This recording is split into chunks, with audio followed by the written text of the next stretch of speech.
Welcome, everybody, to this Getting Started Building Mobile Applications for iOS and Android. I'm David I. It's great to have you with us. We have a lot to cover today, so let's get right to it.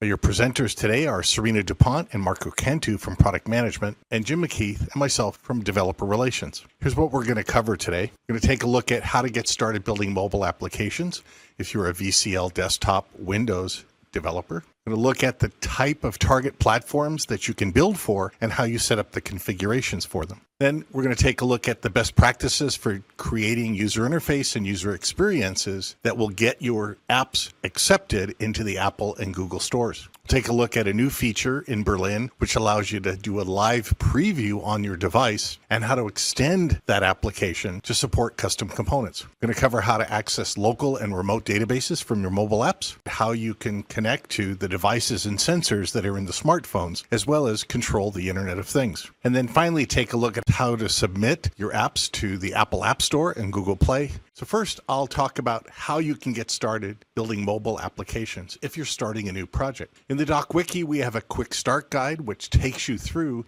the different steps of creating a starting application and adding capabilities to it. We also have an application guide that you can take and walk through all the aspects of building a mobile application using FireMonkey. We have lots of tutorials and samples on the Doc Wiki. We also have an ebook that you can download, which contains all of the mobile application development tutorials all in one PDF file. And finally, we have lots of videos on the Embarcadero TechNet channel on YouTube. There are playlists for different topics, including a whole set of how to get started videos, including setting up your configuration, connecting to devices, building your first applications, doing special operations with mobile devices, as well as other types of projects.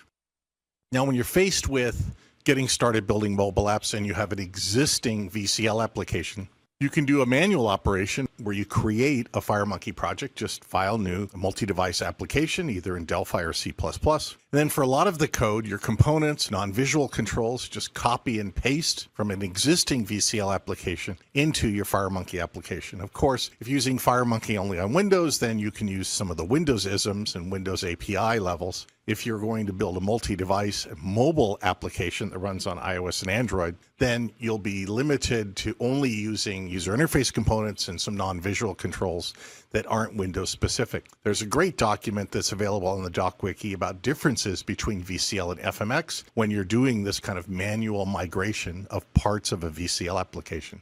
Your second choice would be to leave your VCL applications as they are and extend them by using the technology we have that can run on mobile called app tethering. This allows you to do parts of your application, for example, data entry, or maybe using devices and sensors, and then sending the data via network or Bluetooth connectivity to your VCL application. You put a tethering manager and app profile component in your VCL application, and you have the equivalents over on your mobile side. So you can isolate the mobile parts that you need, but still leverage and reuse your VCL application. And app tethering supports both sending and receiving data as well as executing actions. So if you have actions on your VCL side, you can execute those. So think of the mobile device in the case of app tethering like a remote control that you use at home on your TV set.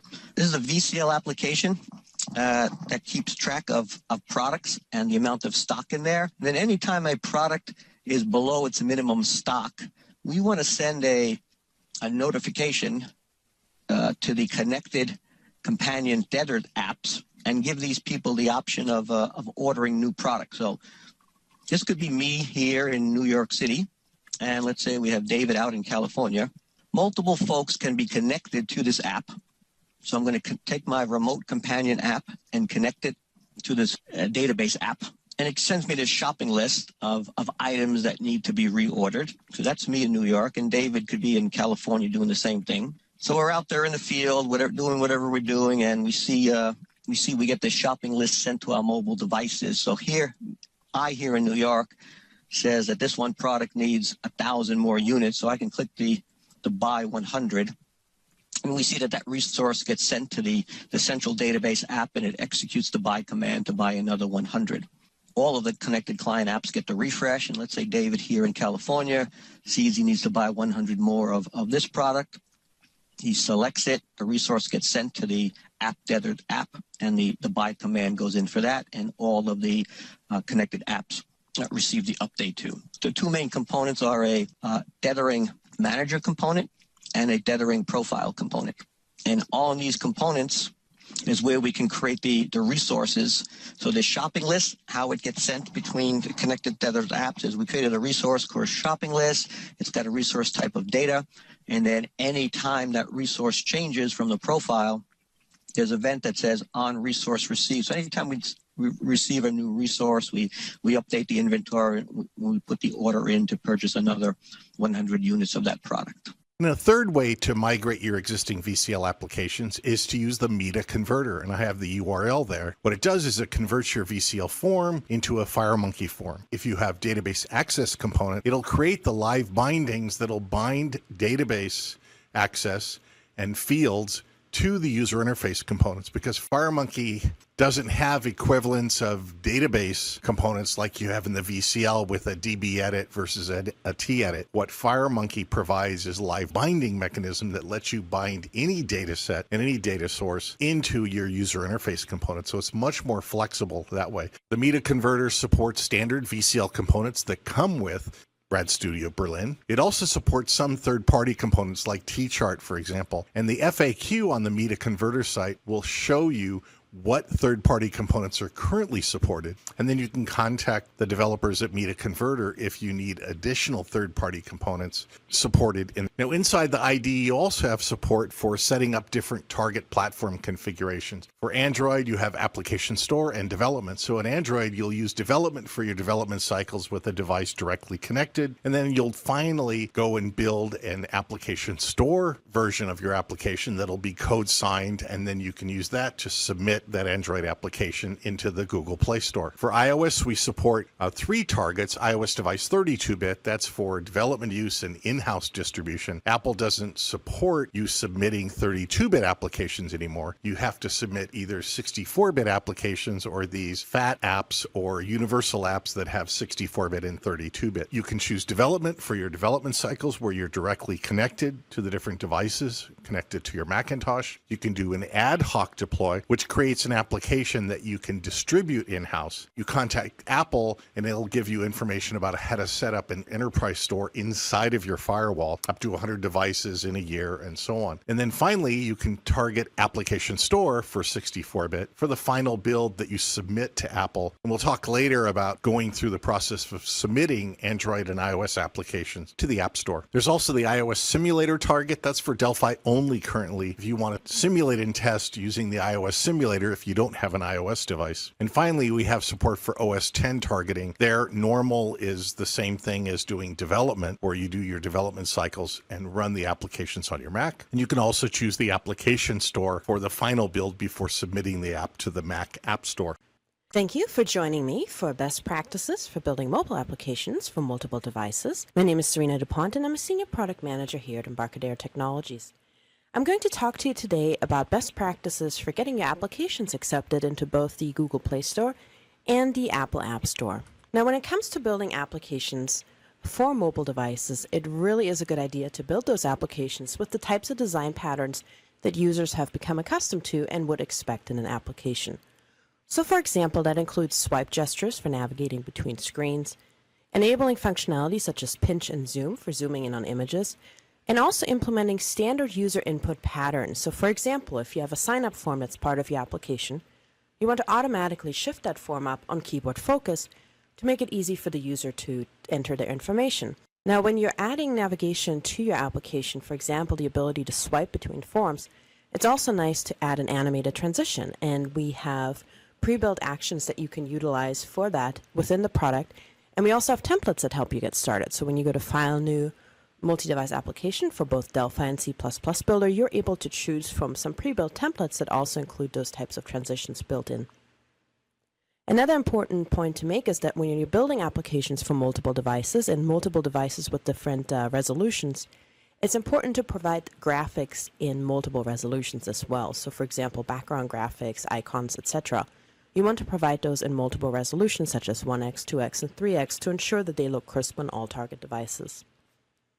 Another important point to make is that you don't want to replicate your entire desktop application for mobile, and you don't want to clutter up the screen with too many UI elements. So it's really important to build functionality based on the form factor, and with the FireUI Multi-Device Designer in RAD Studio, it makes it really easy for you to work with a master form to lay out your application and then design it for each form factor specifically. So for example, you can show and hide controls on an iPhone that you would show on an iPad form factor, and then customize it accordingly. When it comes to mobile applications, it's really also important that they don't require long tutorials. They're really designed to be simple and easy to understand. So sign-up forms should be simple, should not be very long forms, and if, for example, you have multiple sign-up areas, you should divide them up between different tabs or pages, so to speak.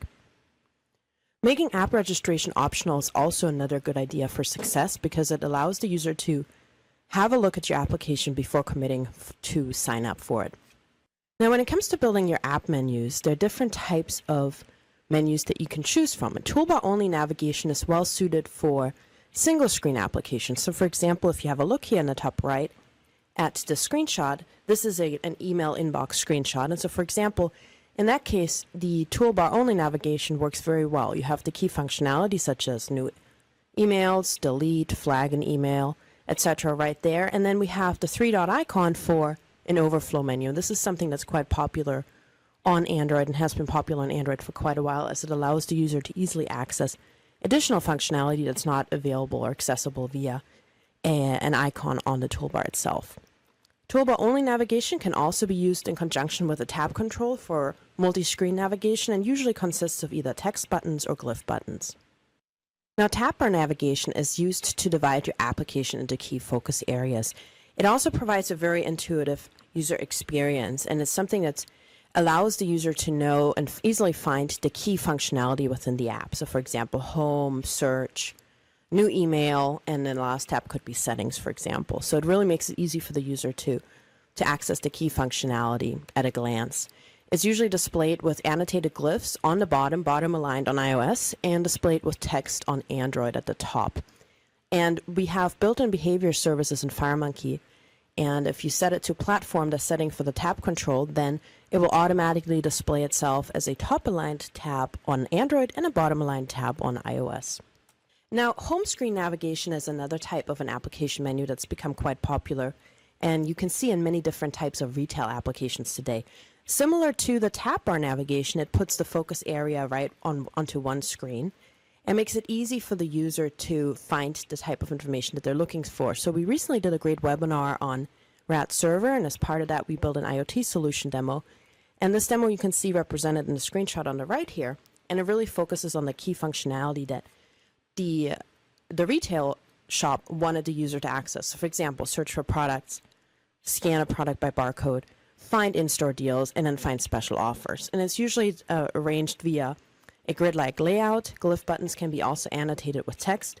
And this is also something that could span across multiple screens. So for example, you could set up a client-aligned tab control with multiple tabs, set the tab position to none. That would allow you to display and work with the tabs as views, so to speak, and then you could have multiple tabs that show glyph buttons arranged in a grid-like layout, so you'd be able to swipe between multiple home screens.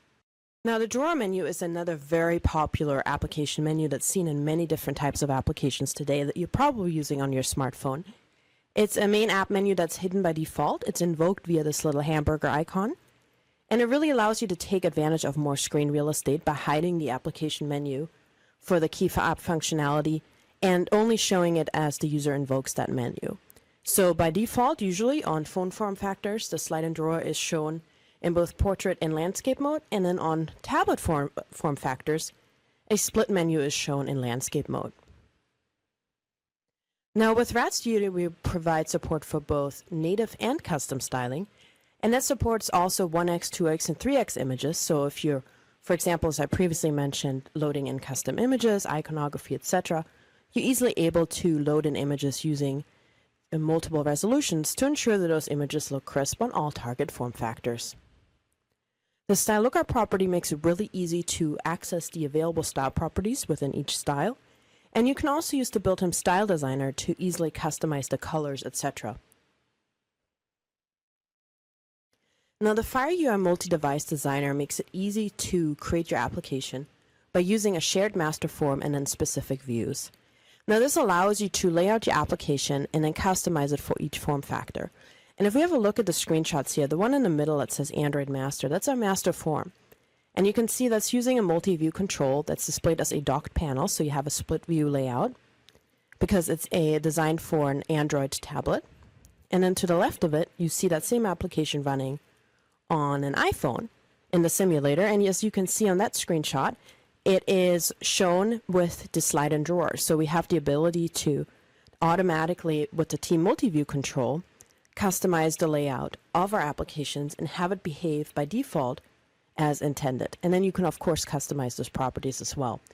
Now, with the FireUI Multi-Device Designer, you can also preview your application at design time using the Multi-Device Preview feature.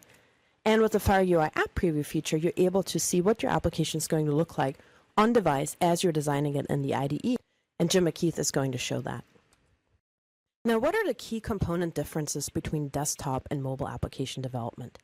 So if you have experience building applications for desktop and you're just getting started building applications for mobile, I think this is an important table to have a look at. So for example, if you currently are using TreeView or TGrid in your desktop application, you should be looking at using TListView or TListBox in your mobile application.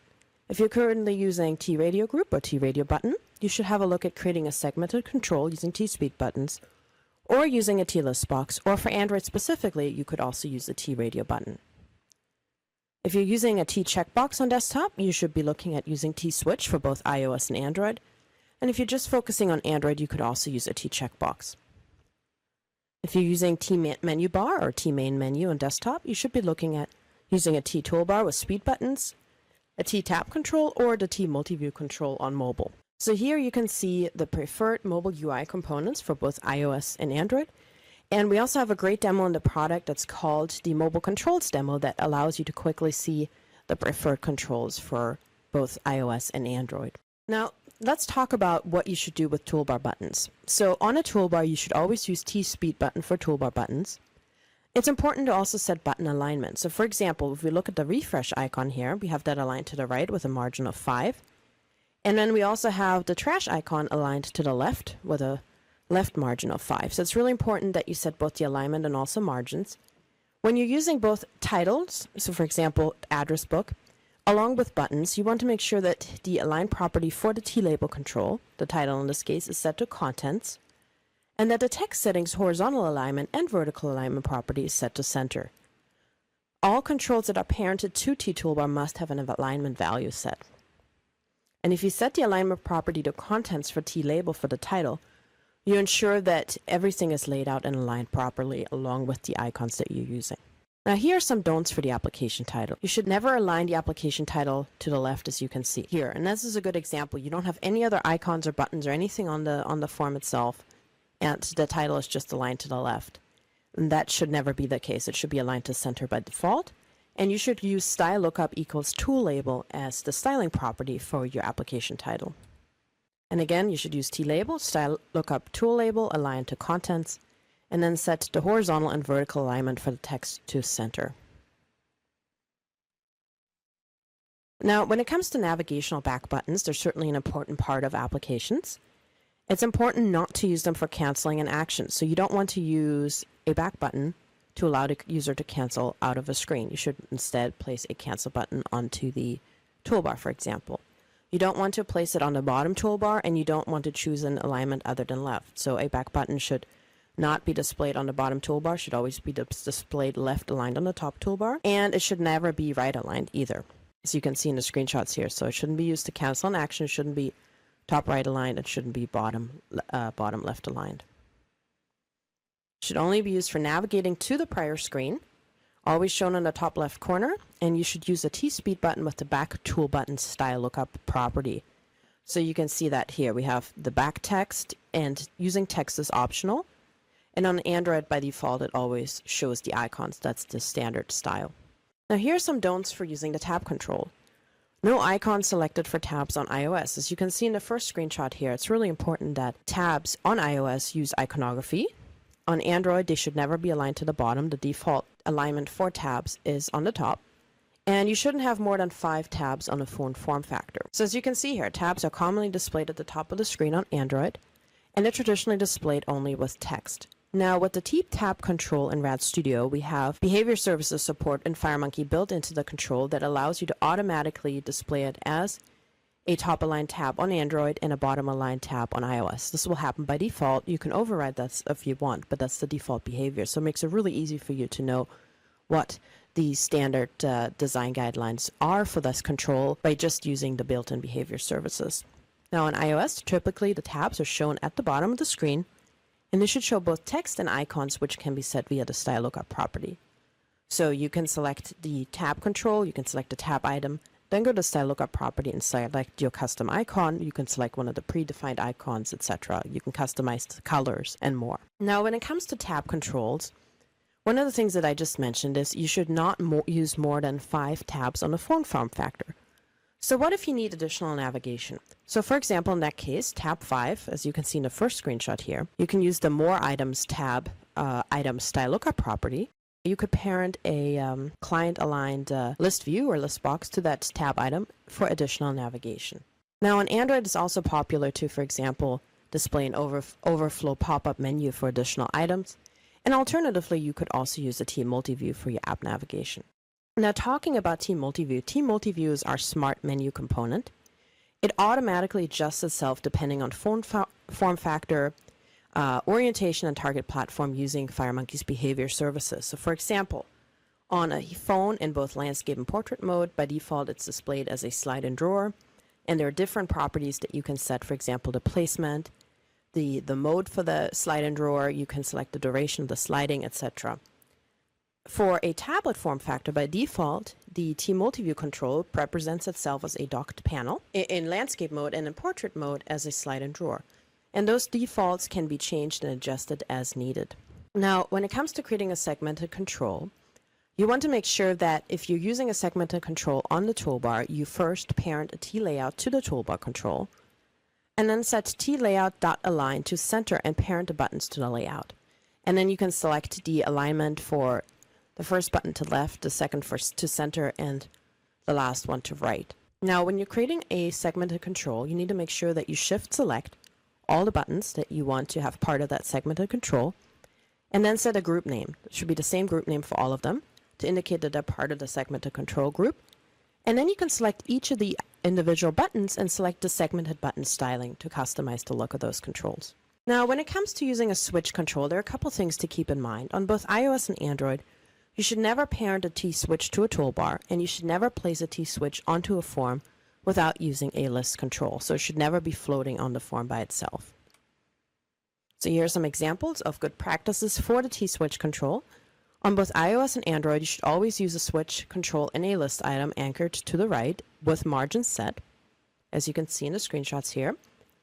And if you're just developing for Android, you could also be using a checkbox to enable an option, for example, and on a settings screen, but a T-switch is really recommended. Now, there is no concept of a radio group on iOS, so you should not be using radio buttons. Instead, what you should be using for iOS and Android, you should use either a T-list box, as you can see in the banking selection screenshot here, and in that you can leverage the accessory of a check mark to set a check mark for any of the items that you're selecting. Or you could set up a T-speed button with the group name to set up a segmented control to allow the user to select an option. On Android specifically, you could also use radio buttons, as they are common on Android but not on iOS. Now, when it comes to general button use within your application and on your form, it's important that all buttons have the same height and they use even spacing and anchors. And that ensures that your buttons look nice across all the form factors that you're targeting.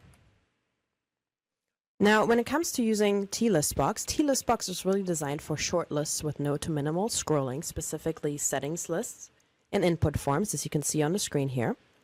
And there are several different style properties that you can set with T-listbox. You can use the group header item for the listbox headers. There is the grouping kind property of grouped and the transparent listbox style, as you can see here. And then for additional descriptive text above or below the settings, you can also use a T-label with listbox item label as the style property. And if you're parenting a t-edit to any of your listbox items, so for example, if you're creating an input form, as you can see here for customer information in the screenshots, you could use a t-edit with or without the transparent edit style property. And we have many great demos included with RAS Studio that show you how to do just that. So for example, if you go to multi-device samples user interface and you go to the settings example, you can see this demo that you see in the screenshots here. We also have a keyboard forms demo that shows you how to set up the UI for an input form. Now, T-List View is designed for long, data-bound scrollable lists. It has built-in support for various item appearance modes that you can choose from by default. For example, you can either use the built-in appearance modes or you can fully customize the look of your list view and the entire layout using the List View item designer. With FireMonkey, we also provide support for custom styling, as I previously mentioned, and as part of the bonus pack, you get access to a premium style pack for multi-device applications that allows you to easily give your application a fully custom look. I hope this overview on building mobile applications for multiple device targets and the do's and don'ts and key points to keep in mind as you're designing your applications were helpful to you as you're building your multi-device applications with RAD Studio. So let's show you how to connect to a local database and deploy it with your mobile application. New multi-device application with Delphi. There's really only being like 2 lines of code here. So I'm going to go over here to the Data Explorer and let's use SQLite and the customers table. So we have a connection and a customers table here, and I'm going to bind this visually. I want you to notice right here the customers table is empty, but when I put down, actually when I activate it, you'll see we have all the fields there now. So I'm going to put down a list view.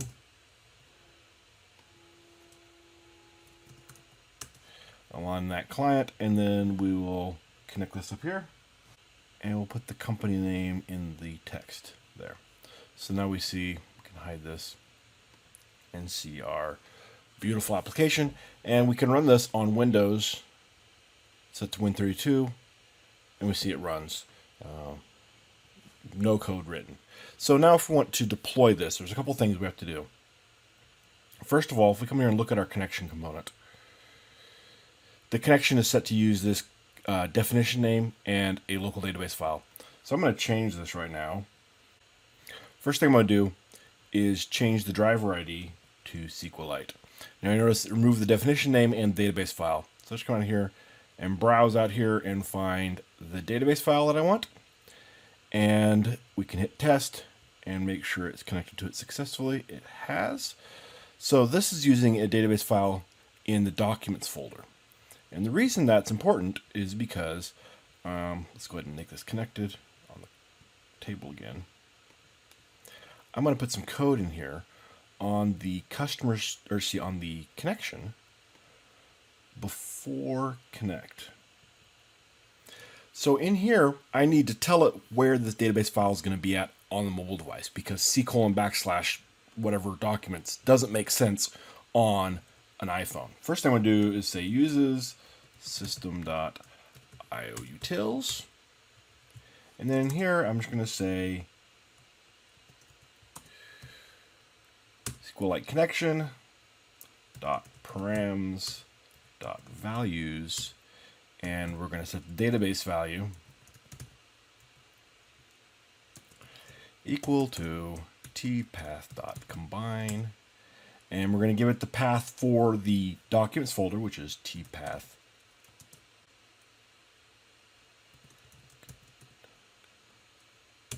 Get documents path, and then the name of our database file, which is fddemo.sdb.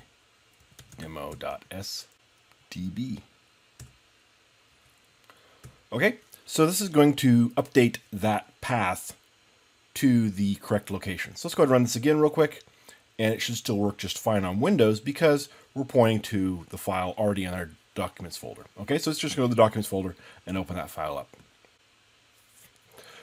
But now we have to actually deploy the database file with our application. So to do that, we come here, Project, Deployment, and we'll go down here for, let's do iOS 64-bit. And I'm going to add a file here. So I just come in here and I find my FD demo, hit open, and it's added it. Now I need to come in here and set the remote path. This is the path where it's going to go be deployed to, and it's startup/documents, and I'm going to set it for both debug and release to startup/documents.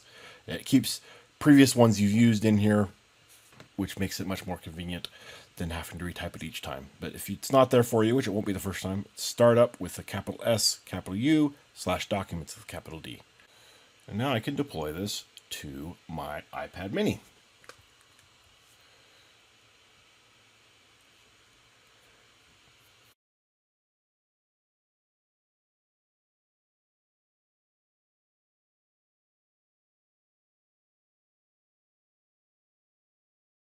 So it automatically deploys it on the iPad mini, launches the app, and here is all of our data that we can scroll through.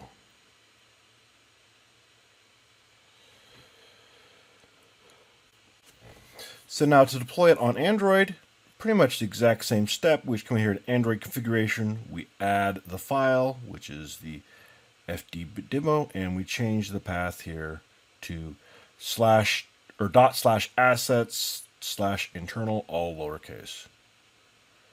There we go. And we're ready to go to Android.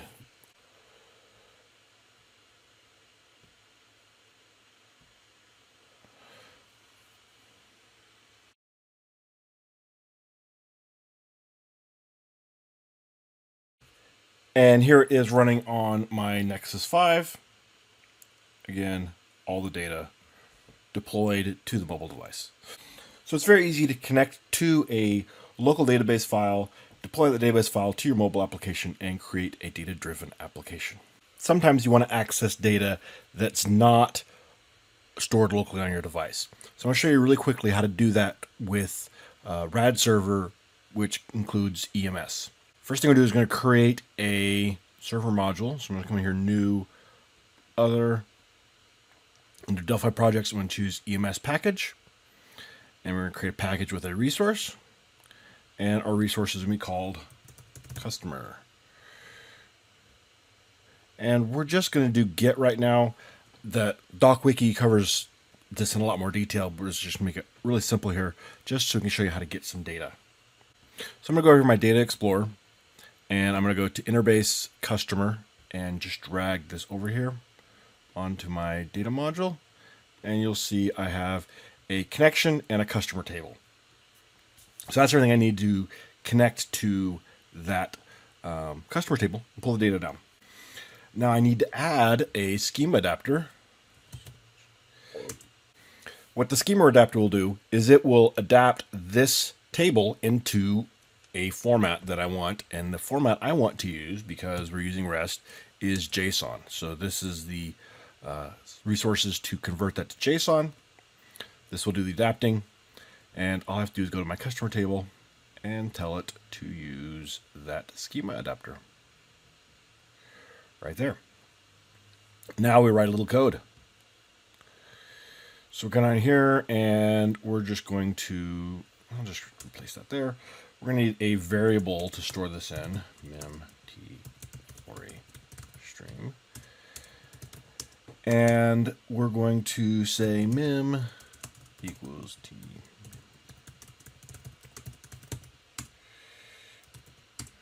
And this is going to be a except mem.free, and then we're going to raise that back up again. So we only want to free that on exception, and I'll show you why, because we're going to tell the server that it owns this data, memory stream. So now we're going to go to our customer table, and we're going to say open, and NoSQL. We're just going to tell it to use the SQL that's in it, which is just going to select all the records. And then we're going to use our schema adapter, and we're going to tell it to save to the stream. We're going to save it to that memory stream we just created, and we're going to tell it the format, which is TFD, storage format JSON. If you do not add the JSON link, this will give you an error message here. And now we're going to take a response body set stream, and we're going to pass in that memory stream. So open the table, put it in the memory stream, take the memory stream, and we're going to return it back, and we're going to say it's JSON. And then this last one here is owns value. So when I say true, that means that it will free this memory stream for me automatically, so I don't have to keep track of it. Okay, so we've created the server-side portion of this that's going to stream that table to the client. So let's go ahead and run this real quick. And I've already gone through the steps of setting up my EMS server, which is covered in depth in the doc wiki. And let's open the browser here. And it says, okay, here's the version. That's good. So let's look at customer. And there we go. There's the JSON of all my customers coming back. Okay, that's great. Now let's build a client for it really quick. So we're going to say add new project. And we want to go to a multi-device application. Now in my project here, I'm going to add a data module. So go file or add new other Delphi files data module.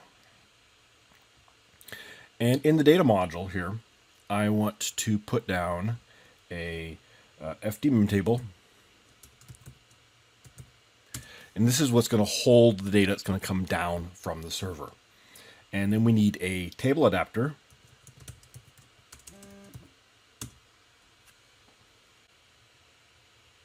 And a schema adapter.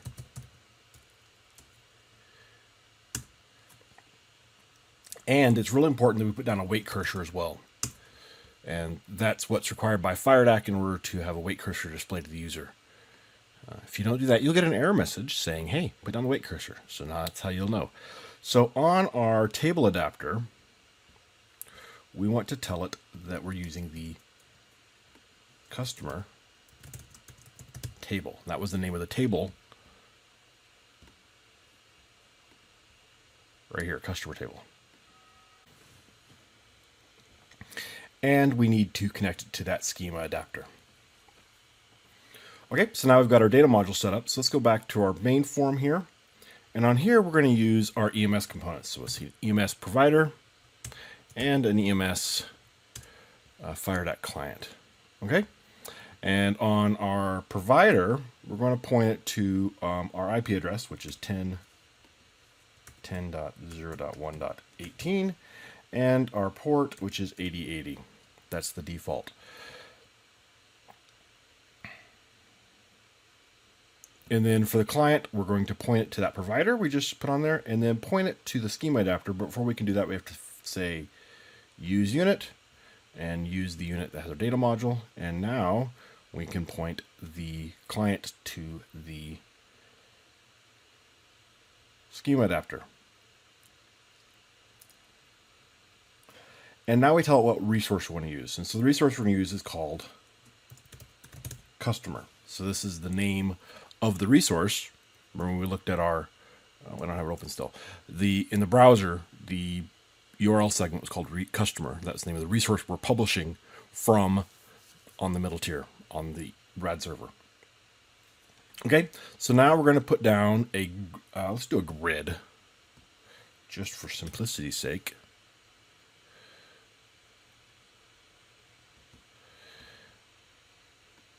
And we're going to bind this grid visually. And we'll just bind it to the mem table. There we go. And we're going to put down a button on here to turn this on. Okay, so the button is going to, let's go ahead and bind this client. And the button, okay, terrible UI, don't do this. But for simplicity's sake, this will work. And the button, we're going to say EMS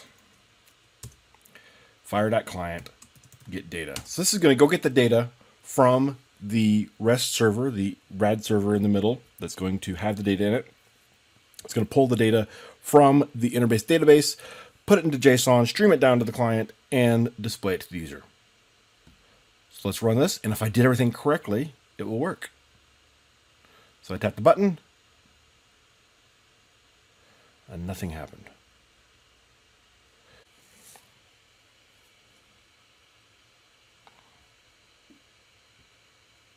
Oh, I didn't set the adapter. Right there. I have to set the adapter on the FDM table. Now this will work.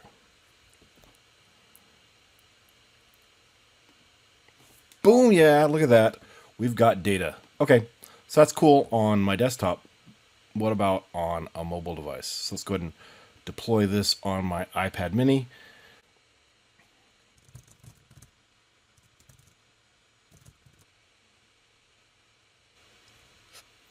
And there it is deployed to my iPad.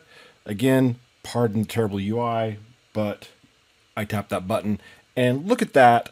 There's data delivered remotely from the Interbase database through RAD server using EMS as a JSON package down to my client application.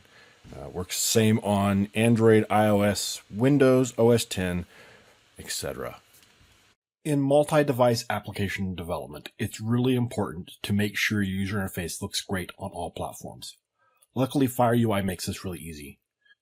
On controls like the tab control, you can set the tab position to platform default, which causes the tabs to automatically change position on each platform according to the design guidelines for that platform.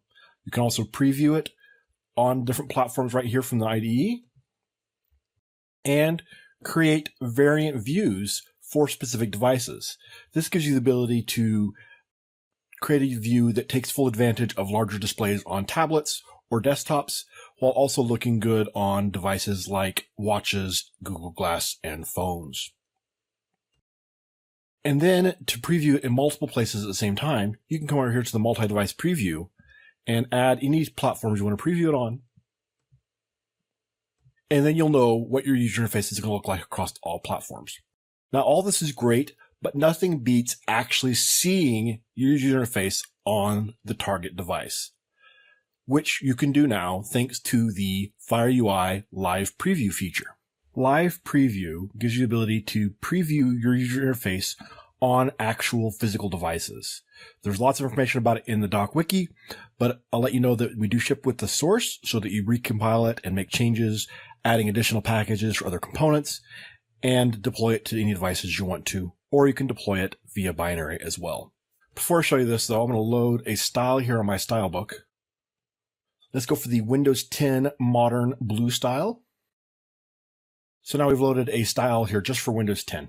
So you'll see a variety of devices here.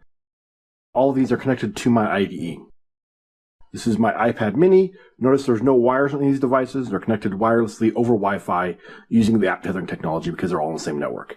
So iPad mini running iOS, Android phone running Android, Dell tablet running Windows 10, my IDE is running on Windows 10 here, and then over here is my MacBook Pro running OS 10.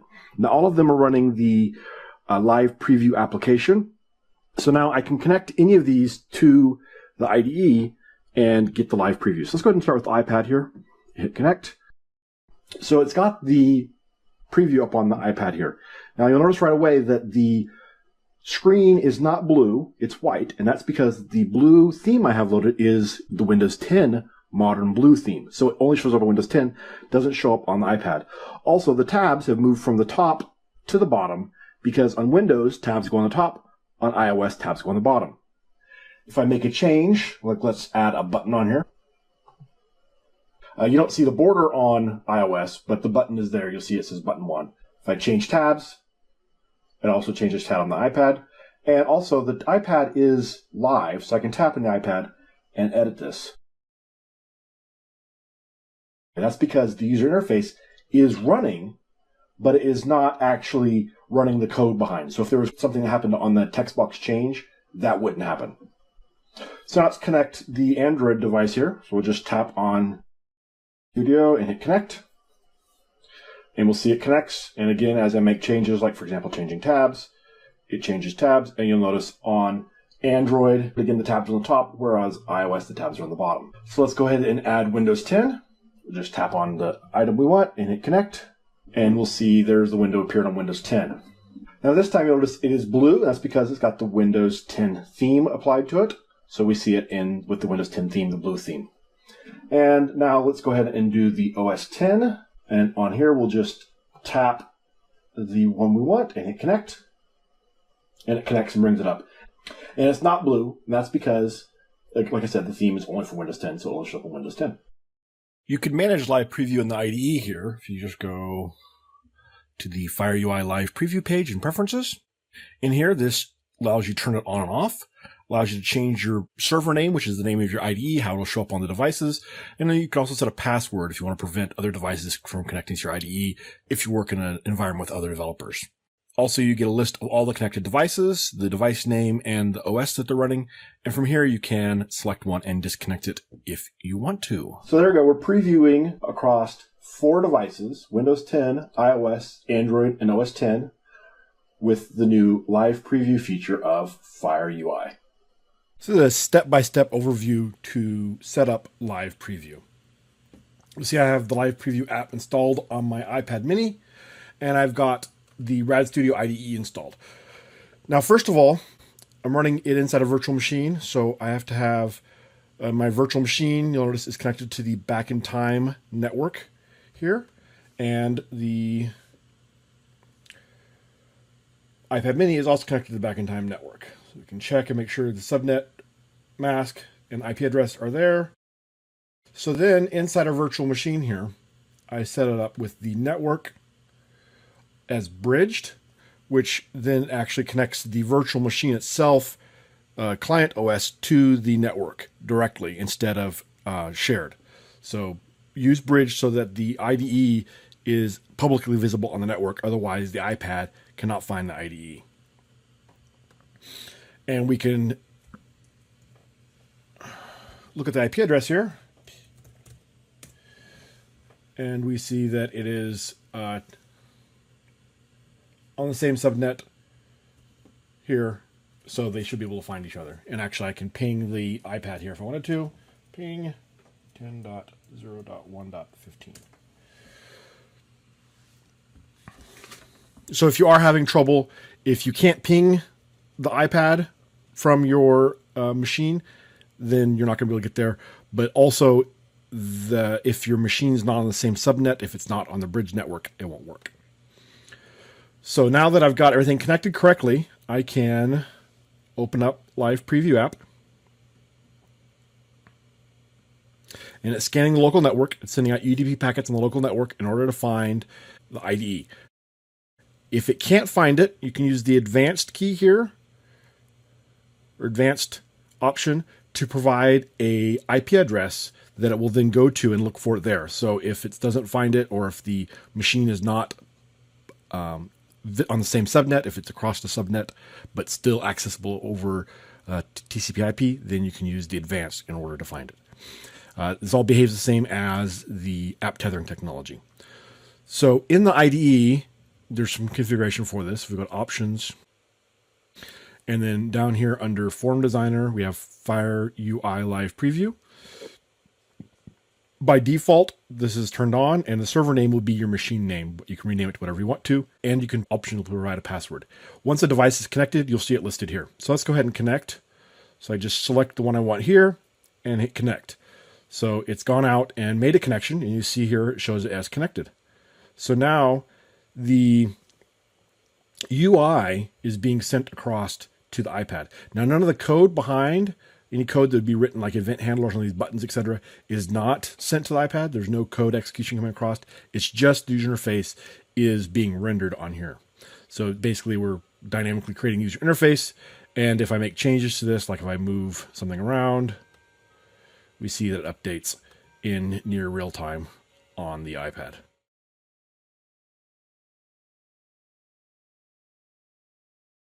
When you're done, you can either close the Live Preview app or come into Options again and select the device and right-click and say Disconnect Client, and that will disconnect it, force disconnect it.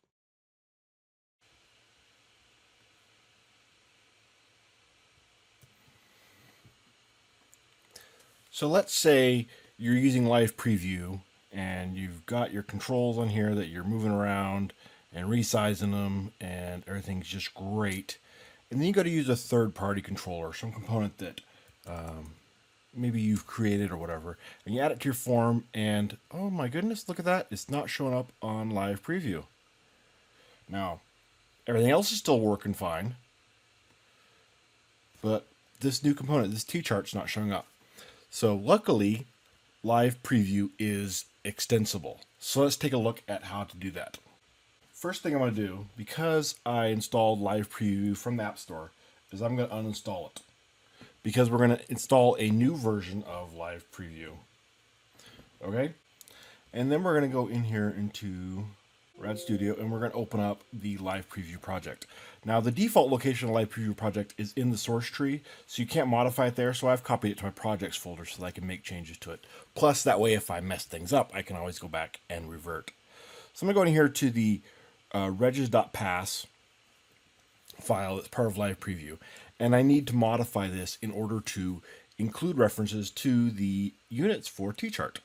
So I'm just going to come in here and add those units there. And then I also have to register my classes explicitly down here in the initialization section. So I just come in here and paste those lines in there. So I've added these 3 units, and then I'm registering it, and then I'm also setting up the standard series. Once I've done that, all I have to do is redeploy this back onto my iPad again.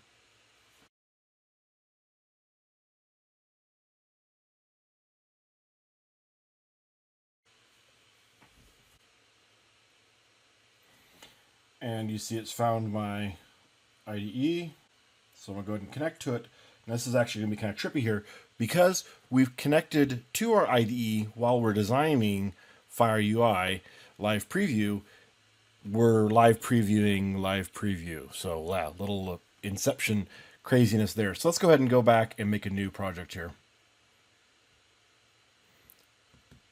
And I'm going to save those changes so that it will be there next time. And I'm going to go ahead and drop down that T-chart again.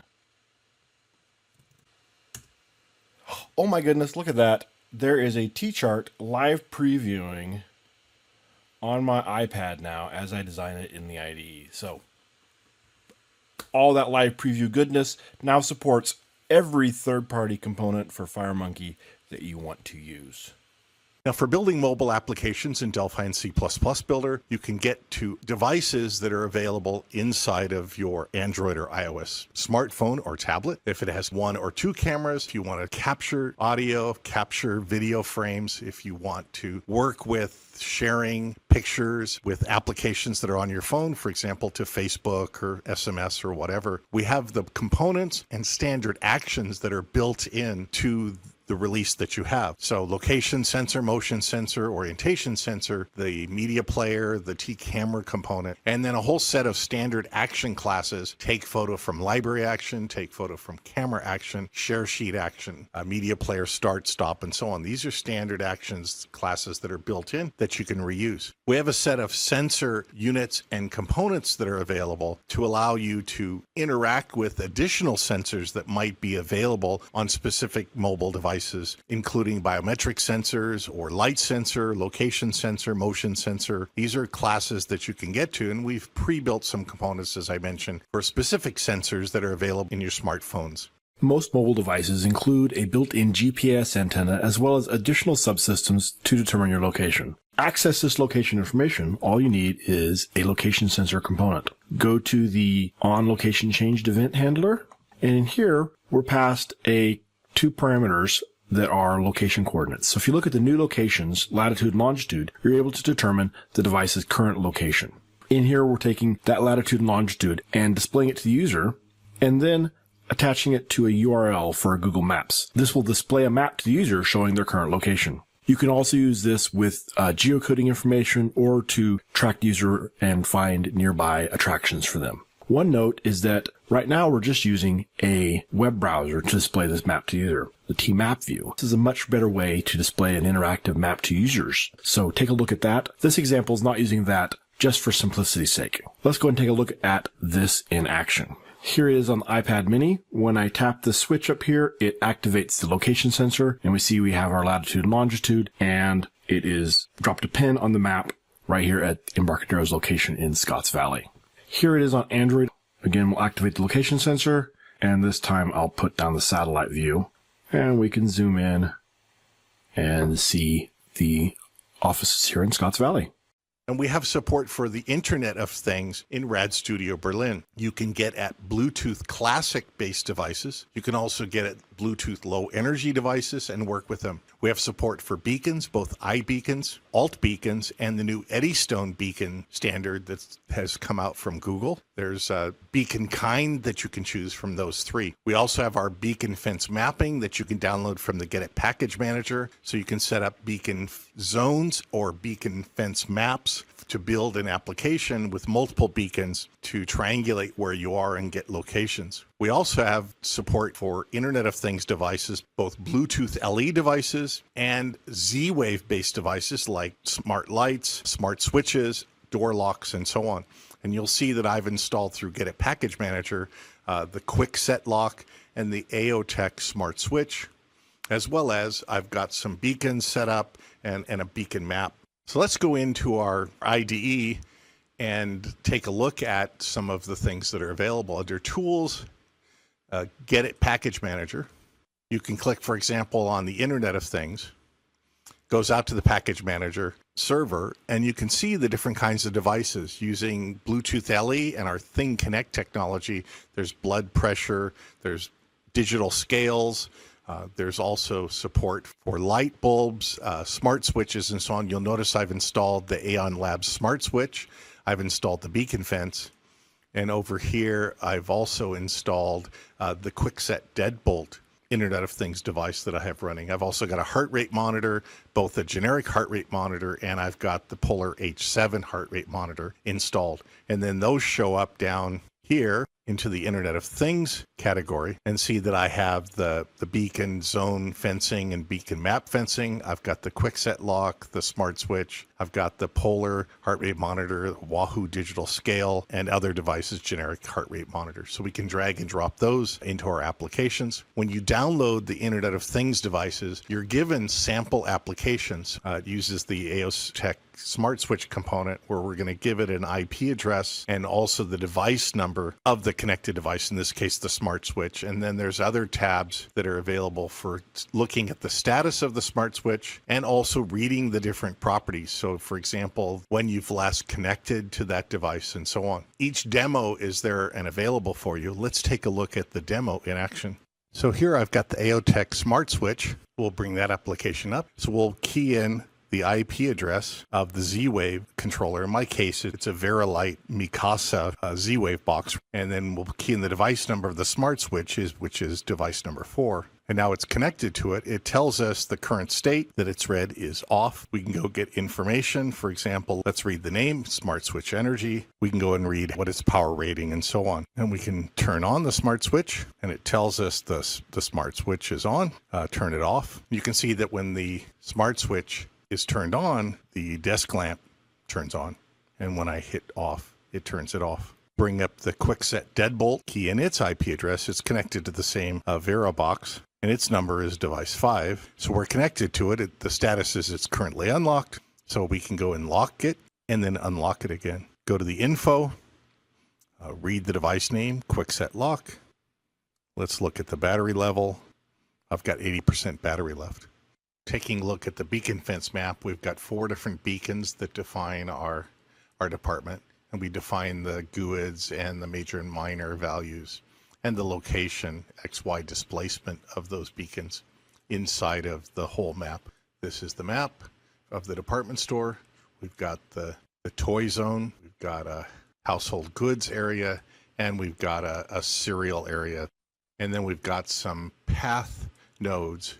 So as the customer walks around the department store, they can be guided to different zones or areas that they're interested in.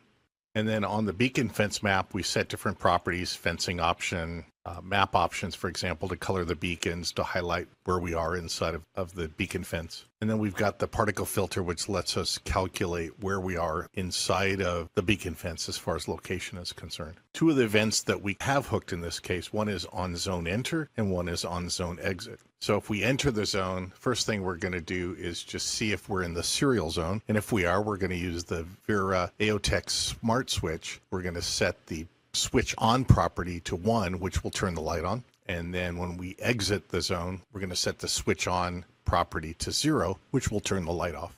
And now let's take a look at the demo in action using the beacon fencing and the thing point, thing connect components that are part of RAD server. Okay, the app is started, and now here I am inside of our department store walking in, and we're going to come near the serial. The light comes on. We've entered the zone, and then as I move back and out of the zone, the light goes off again. Let's take a quick look at that one more time. I moved into the zone, and the light comes on, and then as I move out of the zone, the light will go back off again.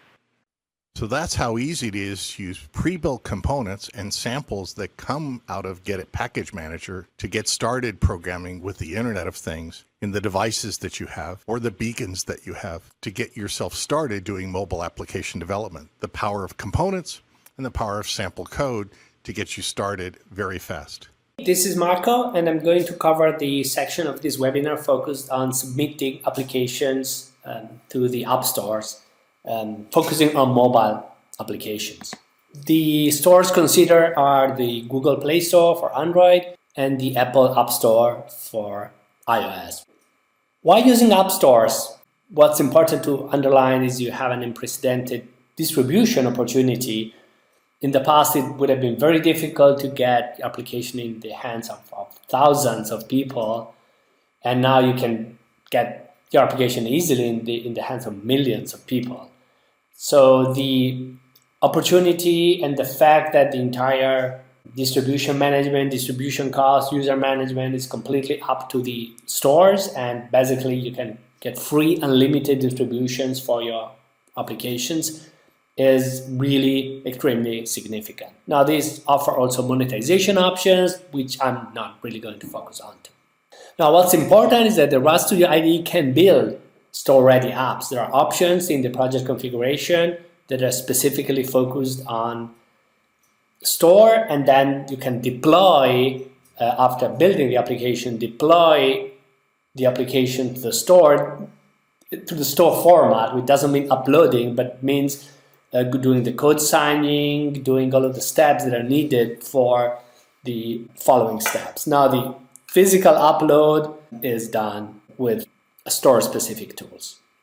So which are the steps you have to remember doing, which might be different from the development side of the application for store submission? So first, remember building a release version. Don't keep debug information or extra information of any type.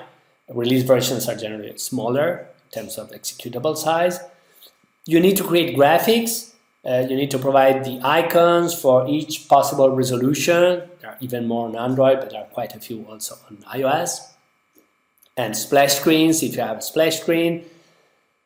This is cumbersome. You need like dozens of icon sizes, for example. There are external tools that can at least help you building the icons of the physical size and proper number of pixels. Then I'm going to show you. You need to provide proper application information, an app name, and please don't keep Embarcadero.com in your Android app names. That makes very little sense, although there are hundreds on the store that are still have the Embarcadero.com name in the configuration.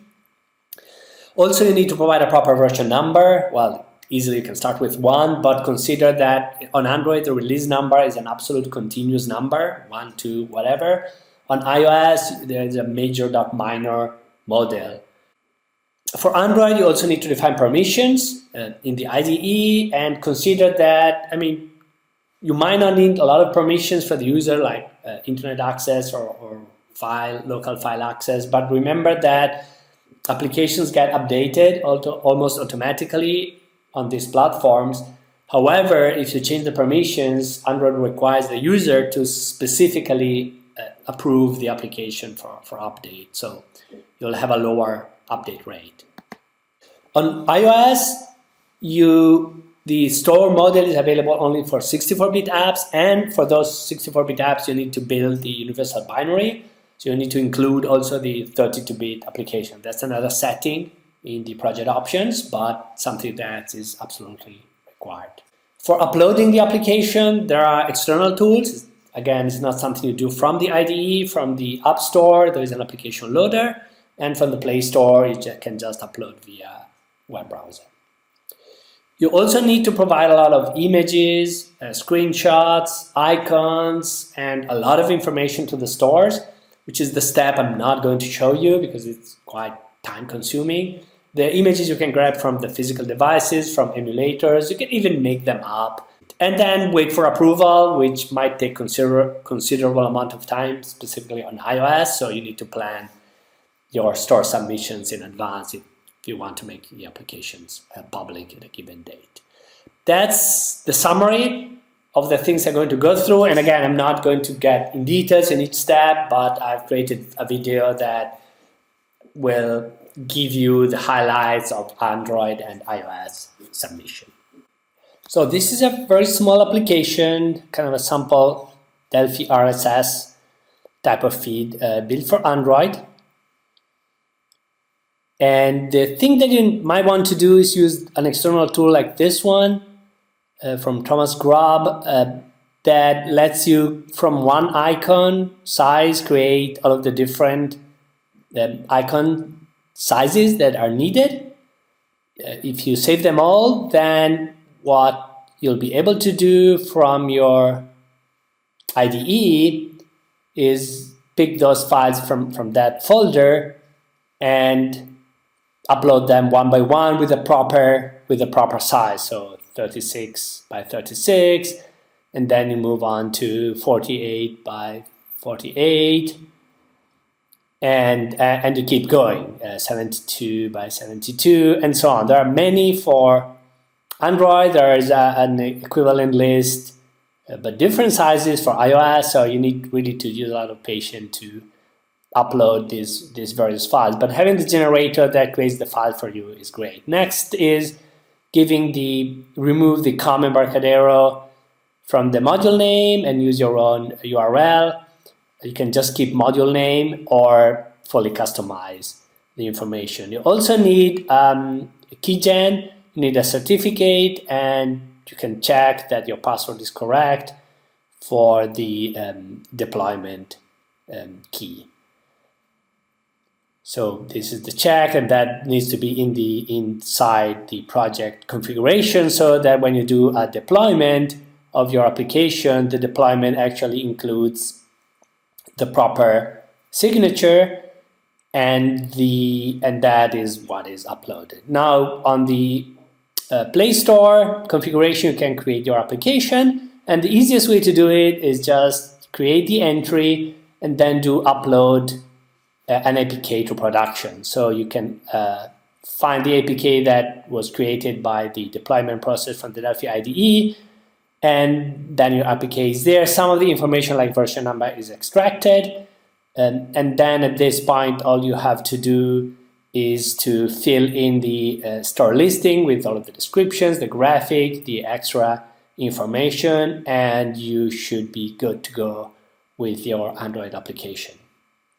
For iOS, you first need to register the application ID. That's also needed for the provisioning.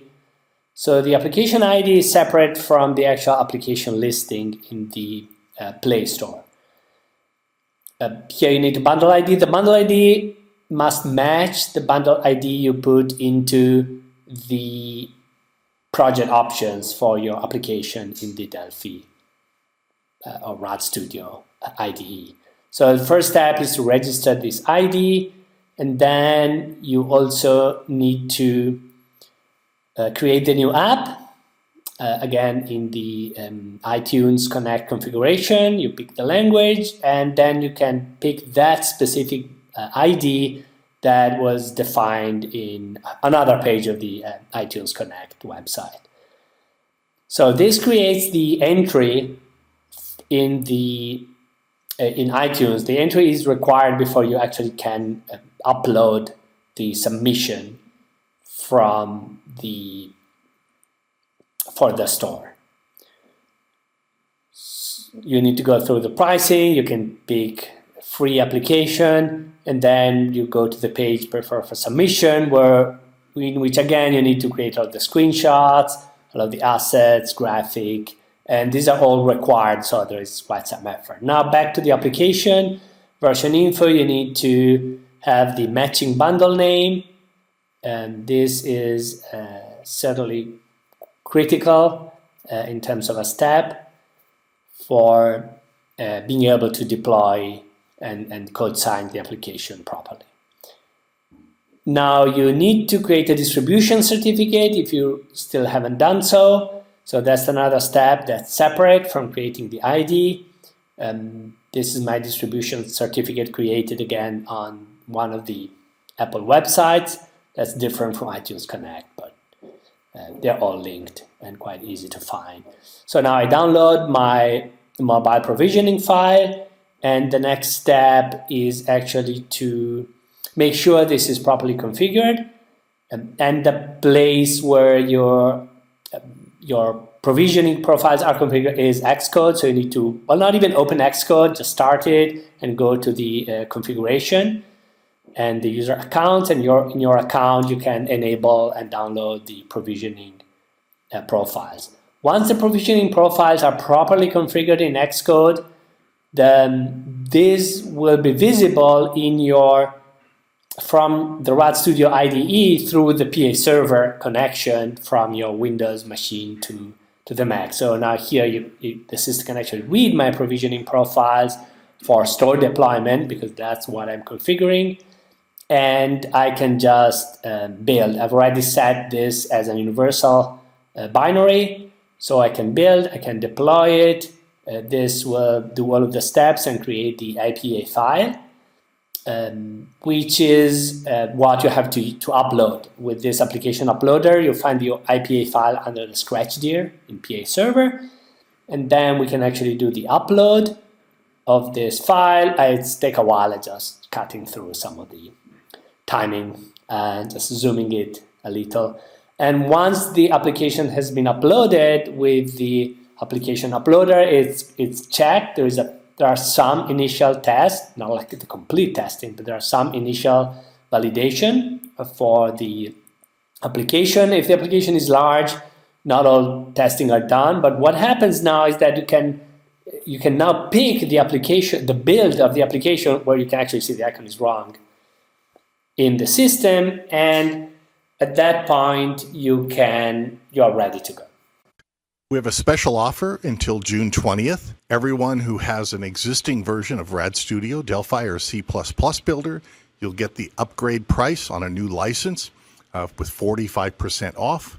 So how you qualify is just go and purchase 10.1 Berlin at the upgrade price through June 20th. And again, all earlier version users can upgrade during this special offer period.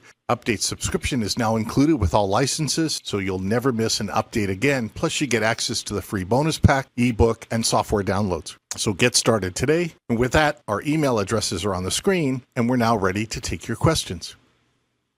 Somebody asked about a rich text control. TMS software has a rich text control as part of their set of FireMonkey components. So go to tmssoftware.com and you can buy their products and their components and add rich text into your application. Let's see. Does TList View component have drag and drop functionality? There is. We support drag and drop on desktop platforms, so Windows and OS 10, and I put in a link to a blog, an external blog about dropping rectangles on a FireMonkey form, and there is a property for drag site for TList View as well. I don't think we have a specific TList View, but I love these questions because it always gives me things to think about. Writing blog posts with sample code for some of that. Does FD Memtable have nested dataset? Yes, it does. It supports nested datasets, and you can go into the FireDAC doc wiki. I'll find that link and put it in the blog post, and then in there look at the TFD Memtable component, and there's a section in there that shows you about nested datasets and how to process them and use them. Let's see, Jim, there was this one about the REST client library, which wasn't necessarily focus of this getting started with mobile, but you may in your mobile app need to go out to a REST server to get some data and then bring it back.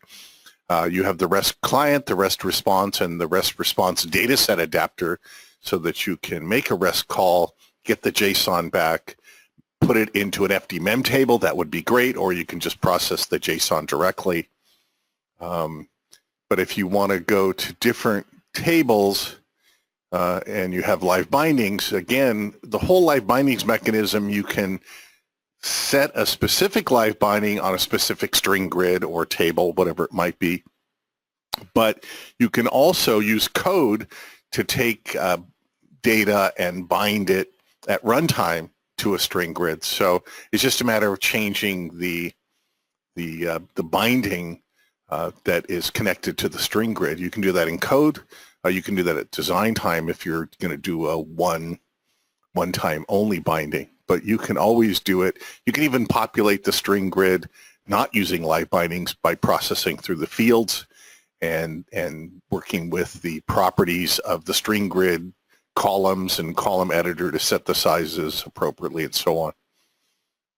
Anything else on the REST? I think separate requests for different services, right, Jim? But then after that, He was asking if you had to have separate requests and responses. Yeah. Usually that's the best practice, is to have a separate request and response for each table you're pulling down, each set of data you're pulling down. But you don't have to. I would recommend doing that, but you could reuse the same one over and over again. And because once it's pulled down the data set and ran through the data set adapter into the FDMEM table and then displayed in the grid, you could then disconnect it from the adapter and change the settings to pull it from a different endpoint.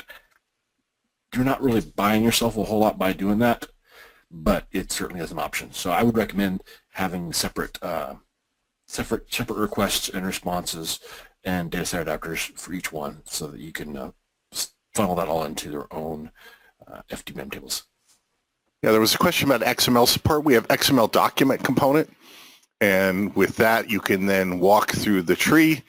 We give you the choice of different XML parsers. I think, what's the one we use these days across multiple platforms? You know, Windows you can use MS XML as Omni XML DOM. Omni XML DOM is the one to choose if you want great XML parsing across all the different platforms that we support. And that's just a property choice when you drop down the component, the non-visual component for XML. And that's really, you can do a lot of great stuff with XML. The XML support's top-notch. Let's see.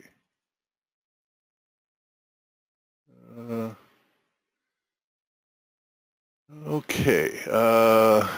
There was a question, and it was a good one, Jim. Maybe you have some thoughts. It was about, you know, if you have different target devices. So, for example, a phone versus a tablet, let's say on Android or iOS for that matter, but let's say Android specifically. You go in and you set the permissions, for example, like phone permission, you know, internet permissions, Bluetooth permissions, and so on. You set those choices, but how would you go about setting different permissions based on different target devices? And I've given a couple ideas. One would be to create two target nodes and have different permission settings. Use the same source code for your projects, but use different permissions for each of the target projects in a project group. I don't know of another conditional way. I'm not sure I understand different permissions. Well, for example, if you wanted to access the phone, but your tablet didn't have a phone. Oh. You know, it was just a Wi-Fi versus a Wi-Fi and whatever they call it, 3G, 4G, whatever. I don't know any conditional way when your app first starts up other than checking platform services interfaces to see if there's a flaw. There's probably a conditional. No, I don't think there's a conditional defined for a tablet versus a phone. So you'd really want to use platform services at that point. Yeah. You use platform services and you're on Create. That's how FireMonkey works itself under the covers. It goes out and looks at what services are available on the running platform. You know, does it have a menu service? Does it have a mouse service? Does it have a dialogue service? Those kinds of things to know what FireMonkey will allow you to do or not in your application. You can use those same services. I've done videos and blogs about that. I'll dredge up one of those. I was thinking more if for example, you had a device that didn't have Bluetooth, not that anybody has it, and you're turning on Bluetooth. I don't think Android would stop you. Would it stop you? That's just guidance to the customers, right? I mean, when they install saying, hey, this application wants to do all these things. That's a good question. I'd have to find a device that doesn't have Bluetooth. If you tried to make a call to a library that didn't exist, I think it might give you an error message. I really don't know. I haven't tried that in a while. Yeah, I'll have to do that on I'll take my Samsung Galaxy phone, and I've got a Nexus 7 tablet that doesn't have a phone part, right? It's just a Wi-Fi tablet, and see what happens there. Let's see. The upgrade special offers for any version of our products. So if you've got a 2007 Delphi or a Delphi 7 or whatever, the 45% off the list price offer is good until June 20th. Peter says his head hurts. Yeah, it's a lot to cover in getting started. In the past, we've done, all day getting started, summer schools, mobile summer schools. So I'll put links to some of those.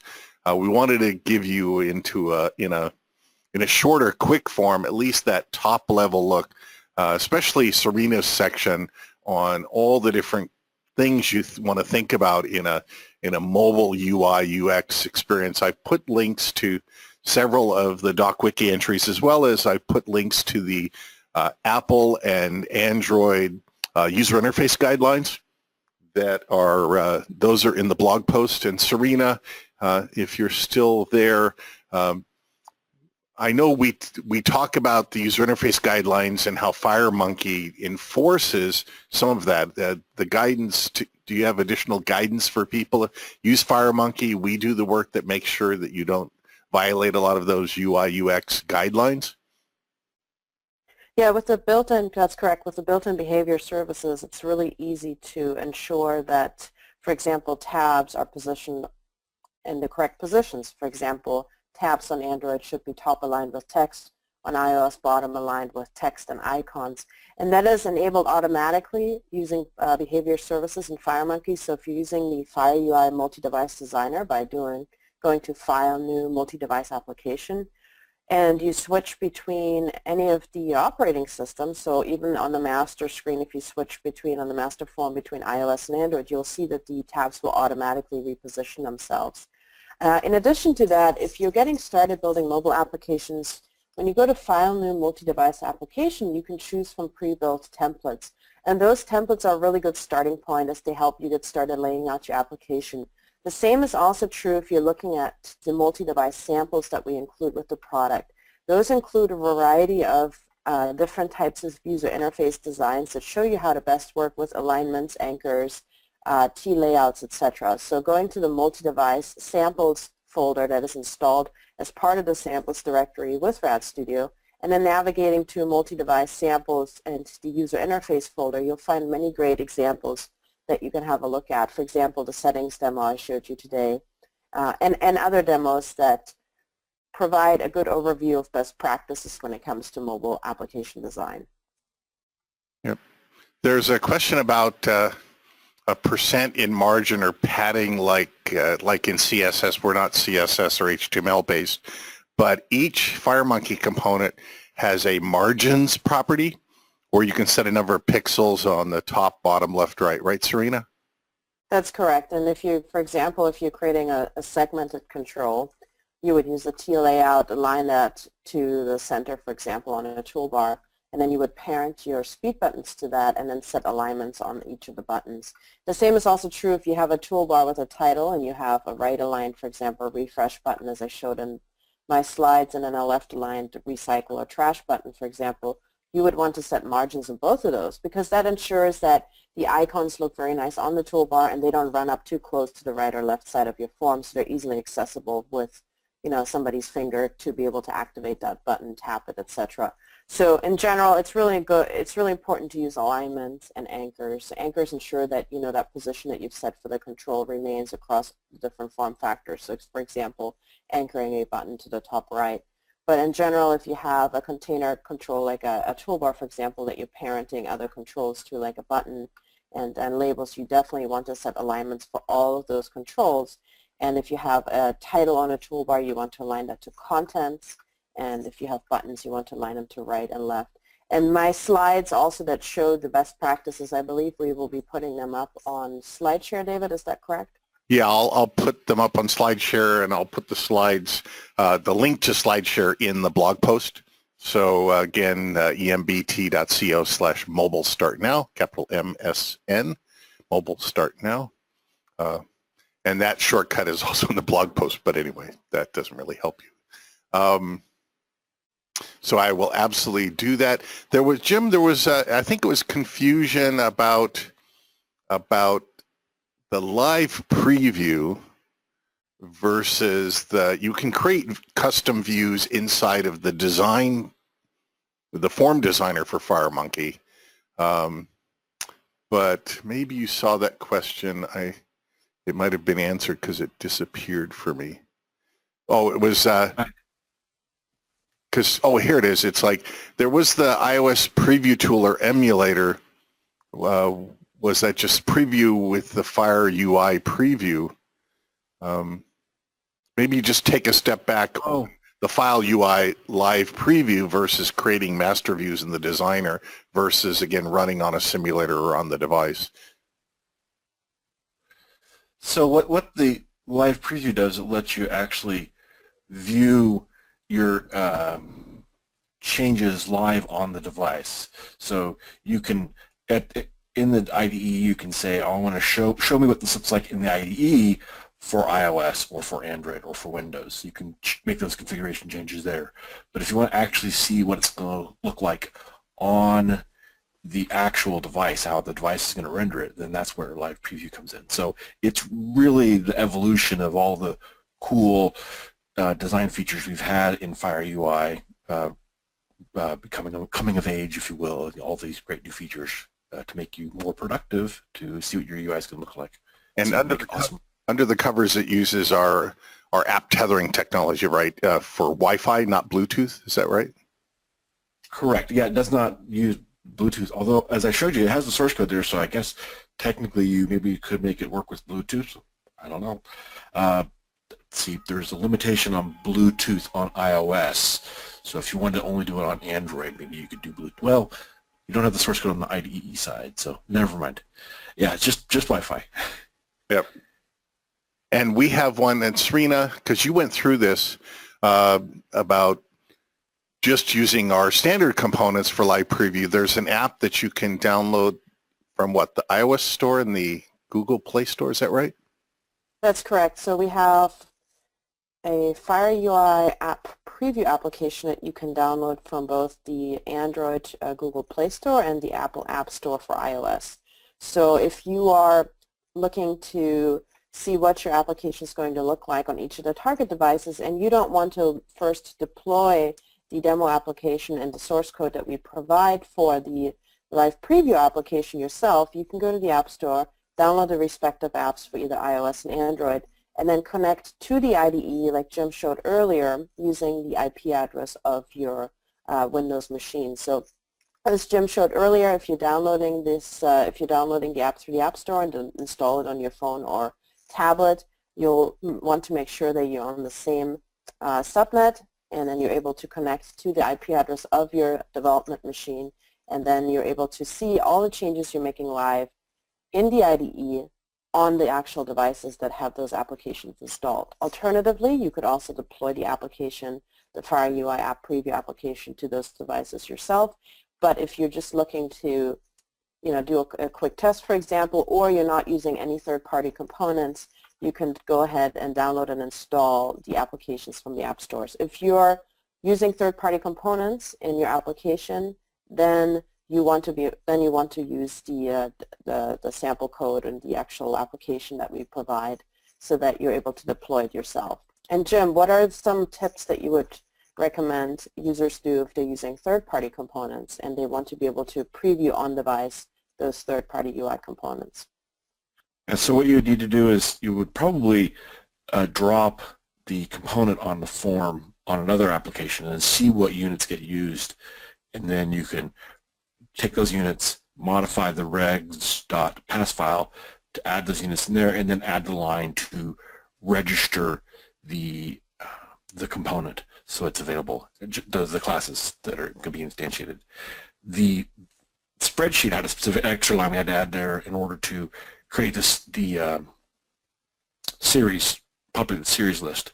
But yeah, that's what you need to do, and then you just redeploy it. Make sure that if you did install from the App Store, you uninstall that first from your device. Otherwise, you could get an error message about signature mismatches of packages and stuff, I'm sure. So uninstall the existing one if it's from the App Store, rebuild it. Oh, and copy the source code from the source directory under program files to like your project folder or something like that, so that you can make changes to it, and you'll be good to go. Yep. It was one of those things that I was like, oh, this is all that's involved, and I tried it, and it worked for me on the first. Actually, I didn't work the first time because I didn't have all the code in there. I thought I did, and then I ran it and didn't do it. But once I put the code in there, like I showed you, it works. It's easy to do. Yep. Okay.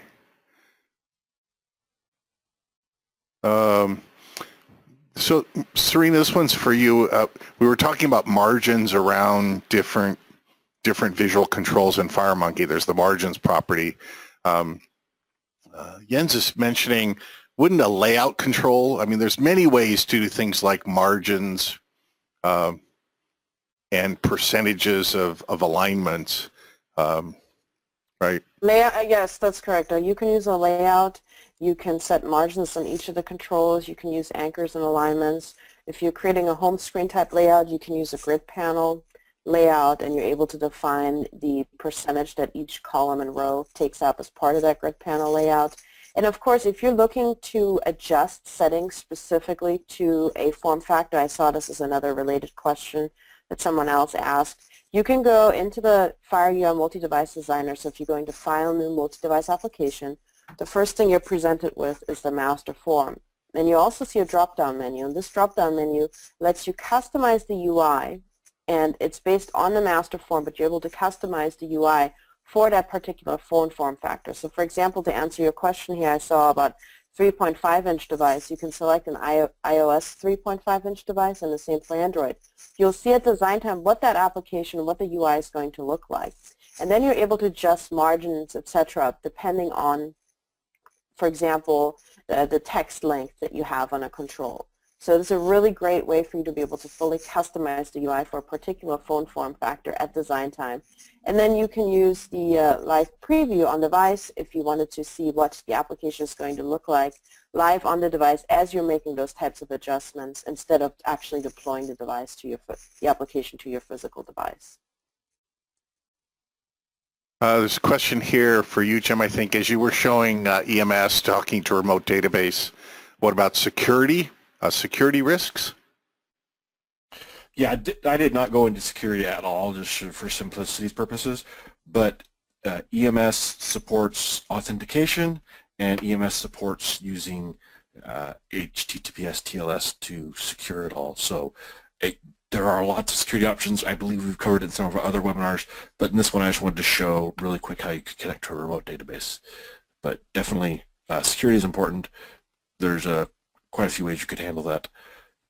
You can also, if security is really important to you, then you'll want to use Interbase on your local database instead of SQLite, because Interbase with IB2Go supports full database encryption as well. So then you can encrypt your data at rest on the device, as well as encrypting it on the wire using SSL TLS, and and secure it on the server using authentication. So lots of options there for securing all that data. Just that would have been an entire hour long just going through all how to do all that stuff is what there as well. But yeah, it's totally supported.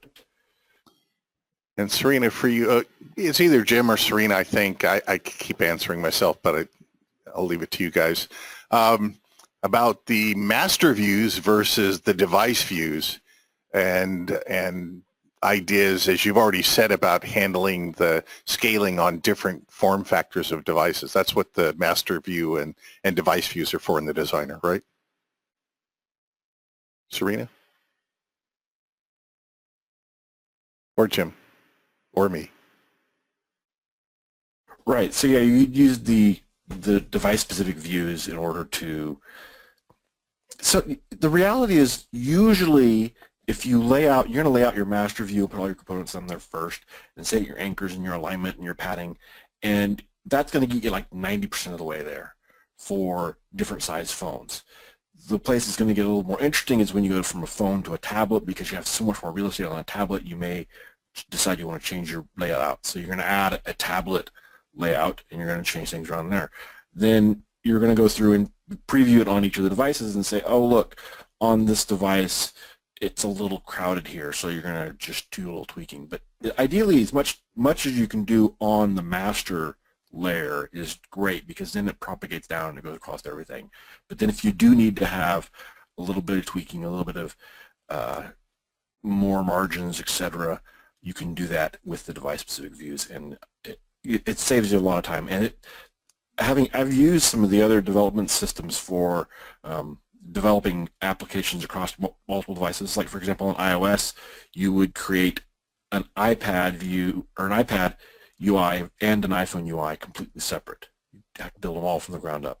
On Android, you can use fragments, but you would end up building different UIs for the tablet versus the phone, and for different phone form factors, and you end up with this huge collection of things we would be re-implementing it over and over and over again. And of course, then even if you make it once and copy it, you make a change to the top level one, and all of a sudden, oh, I got to change all these again. So this is a huge advancement and much easier development path than you would get with any of the development tools out there, as far as the flexibility and the speed to getting things done.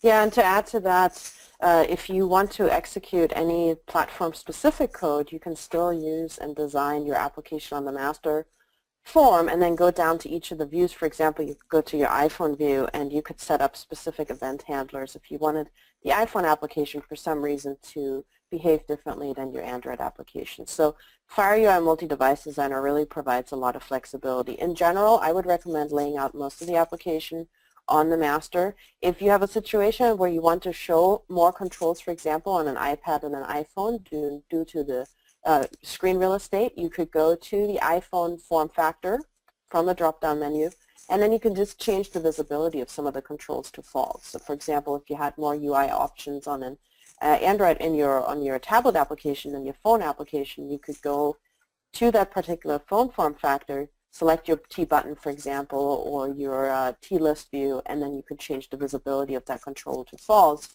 And that also allows you to adjust the types of controls that you show on each of the form factors, while still designing the bulk of your application on the master itself. And the thing you Sarina pointed out about the fact you can have different event handlers on different device-specific views, that's really important to remember that, because I've had done that before, and then I go to the master and I'm like, oh, I'll just change this event handler, or go into this event handler and add some code, and then I'm running it on a specific device that has a specific view for that device with an event handler specific for that device, and I'm like, why is this button click not doing what I expected to do? And it drives me bonkers. And then I realize, oh, wait, there's a different event handler on that button click for the iPad than there is for the iPhone, and then you fix it, and everything works beautifully again. So that's important to remember that. If you do go on that path, you want to make sure that you remember that you've done that. And to add to that, it's not required. It's just something that provides a lot of customizability. So for example, if you are loading data from a different data source on iOS for some reason than on Android, you can set up a different event handler. Or you're sharing an image, for example, and you want to set up a different type of sharing event on Android than you do on iOS, but you don't want to have to redesign your application. You can just go to that form factor from the drop-down menu for Android or iOS and then set up specific event handlers for that particular target platform. Yeah, there was a, let's see. There was a question. Go ahead. Oh, sorry, I was going to say there was a great question, and I think this is a good question for you, Jim, about the number of devices that can be connected to the FireUI Live Preview. What are some best practices or tips and tricks that, based on your experience, Jim, that you would recommend if someone wants to connect, for example, multiple Android devices to the IDE using Live Preview to see what that application is going to look like live on those Android devices? So I've had actually Android devices I've had pretty good luck with. I found that if I'm connecting a Windows device, so in that video I showed I had an Android device, iPad, a Windows 10 tablet, and the Mac OS 10 all connected. I found the Windows tablet didn't stay connected very well. It tended to disconnect, but Android was pretty reliable as far as staying connected. I didn't try connecting a ton of them, but it should, in theory, work across a few. Just be aware of the fact that it is going to be sending that data out to all those devices. And so if you had 10 devices connected, it's conceivable that it could slow things down because of the fact that it has to stream those changes across to all those devices.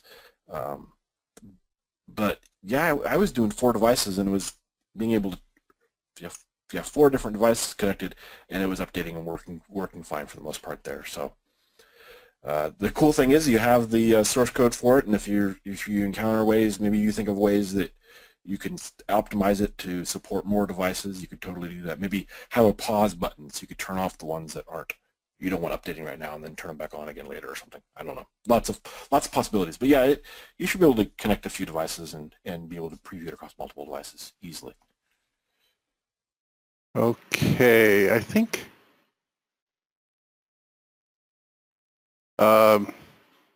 we've handled most of the questions. There were a few duplicate and sort of off-topic questions that I'll follow up on in the future. Let's see.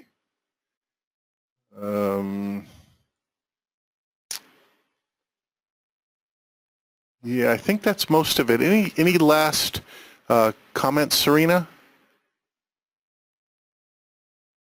I think, looking at the slides, once we share them on SlideShare, will be a good start and kind of a refresher on the UI guidelines and best practices that I showed you today. We also, as I mentioned previously, have a lot of great demos to help you get started. If you go to the samples directory of the samples that are installed with the product.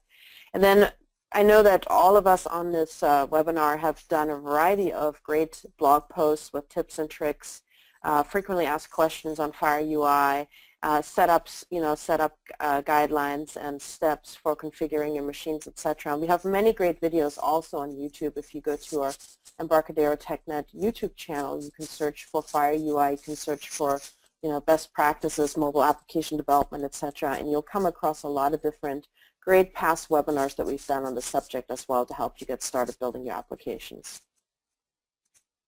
Yeah, there was a question here about if you have a mobile app and you want to get to Microsoft SQL Server, Microsoft doesn't provide a static library for mobile devices for talking to remote SQL Server databases. So you'll need to create either a DataSnap server or an EMS server or a REST server of your own, SOAP server, whatever, and then call from your mobile app to that service. EMS server, for example, Jim showed, or DataSnap server. In the DataSnap or EMS server, you would have your FireDAC component that talked to your Microsoft SQL server and then did the query, got the data, sent it back via JSON to your mobile app. And we have documents and videos about using DataSnap and EMS server and all of that.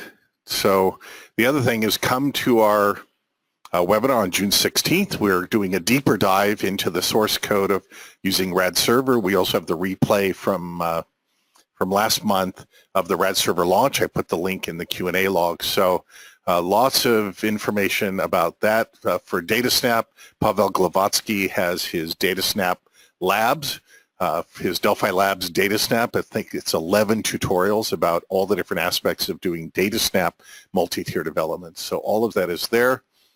And let's see.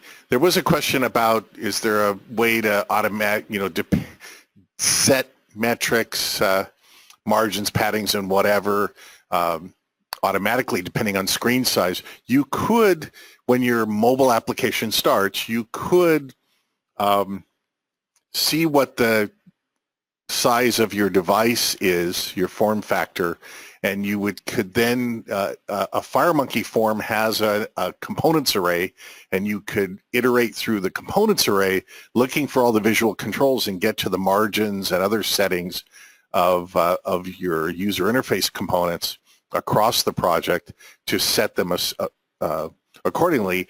It would take a while because there's a lot of components you'd run through in the components array. So you could do that. Better would be to set up, the alignments and anchors and the views at design time.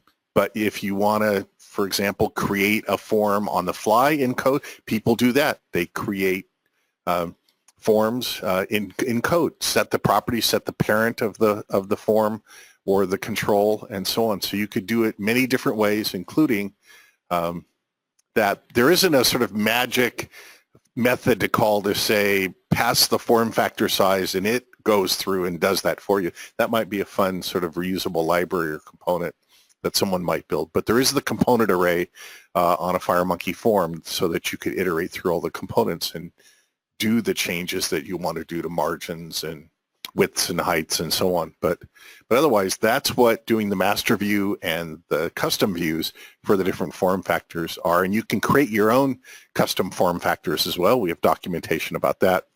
So you can create additional views if you have some other devices and install those in the IDE so that you can choose those in your for your projects.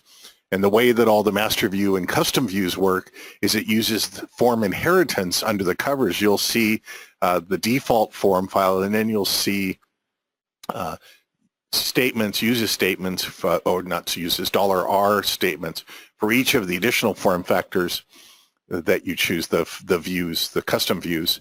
And then the linker, depending on the target platform, when you do a build, it'll pull in the master view and the overrides that you created, in a sense, for the custom view for that target device. And then that will become the resource that FireMonkey uses when it runs on that target platform. So it's using under the covers, the form inheritance capability that we've had for years. So it's very cool and simple to do. Master view, custom views for different form factors. And FireMonkey, when it starts up in the startup code, because there's a follow-on question about how does FireMonkey choose the correct form factor. Again, FireMonkey itself, when it starts up, and you can do this in your own code, it checks to see what device it's on, what form factor is available, and it tries to load up the closest form factor that it can do. And I think the support, Sarina, is for the different resolutions, for example, of Android. 1x, what is it, 1.5, 2? I don't know if there's another one on Android or Jim. I remember 1.5, and 2x resolution. And on... And 3x, sorry, I was having issues unmuting myself. But yeah, 1x, 1.5x, 2x, and 3x resolutions are automatically built into the styles. And if you're using custom images, for example, you will see that there is a property on T-image that you can easily load in your own custom images. So for example, if you're loading in a background photograph to be used as a background image, you're going to want to make sure that you have that image available in multiple resolutions. One alternative, of course, is to start with a higher res image, but it's really good practice to provide custom images. And this is another good example of using and customizing the layouts for a particular view. So for example, if you're working with a smaller phone form factor and a larger phone form factor, you might want to load a different image or actually resize that image or crop the image differently so that it looks very nice on that phone form factor rather than appearing stretched, for example. So if you have an image and you want that's showing a person, for example, and it doesn't lay out the same on all the different devices because of the different aspect ratios, resolutions, etc. You can go in and select T-image on your iPhone 3.5-inch device, for example, and then select a different image, then go from the drop-down menu in the FireUI Multi-Device Designer, select iPhone 4.7-inch, for example, and load a different image. So it really provides a lot of customizability as you're building your application. Is there any policy about mentioning that your app was created using Embarcadero Rad Studio? There's no restrictions. We love it when people say they build with Delphi or C++ Builder or Rad Studio. Yeah, that's always great. We have some logos. I'll have to find those and put the link in the blog. We have these built with and powered by logos, so if you want to use those as well, it's great. There was a question about ribbon controls in 10.1, and Marco Cantu did a blog post. I put the URL in.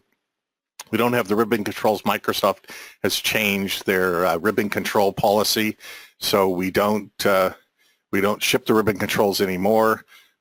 Inside Marco's blog post, he talks about alternatives that you can explore that are out there in GitHub and other places. So check out that link.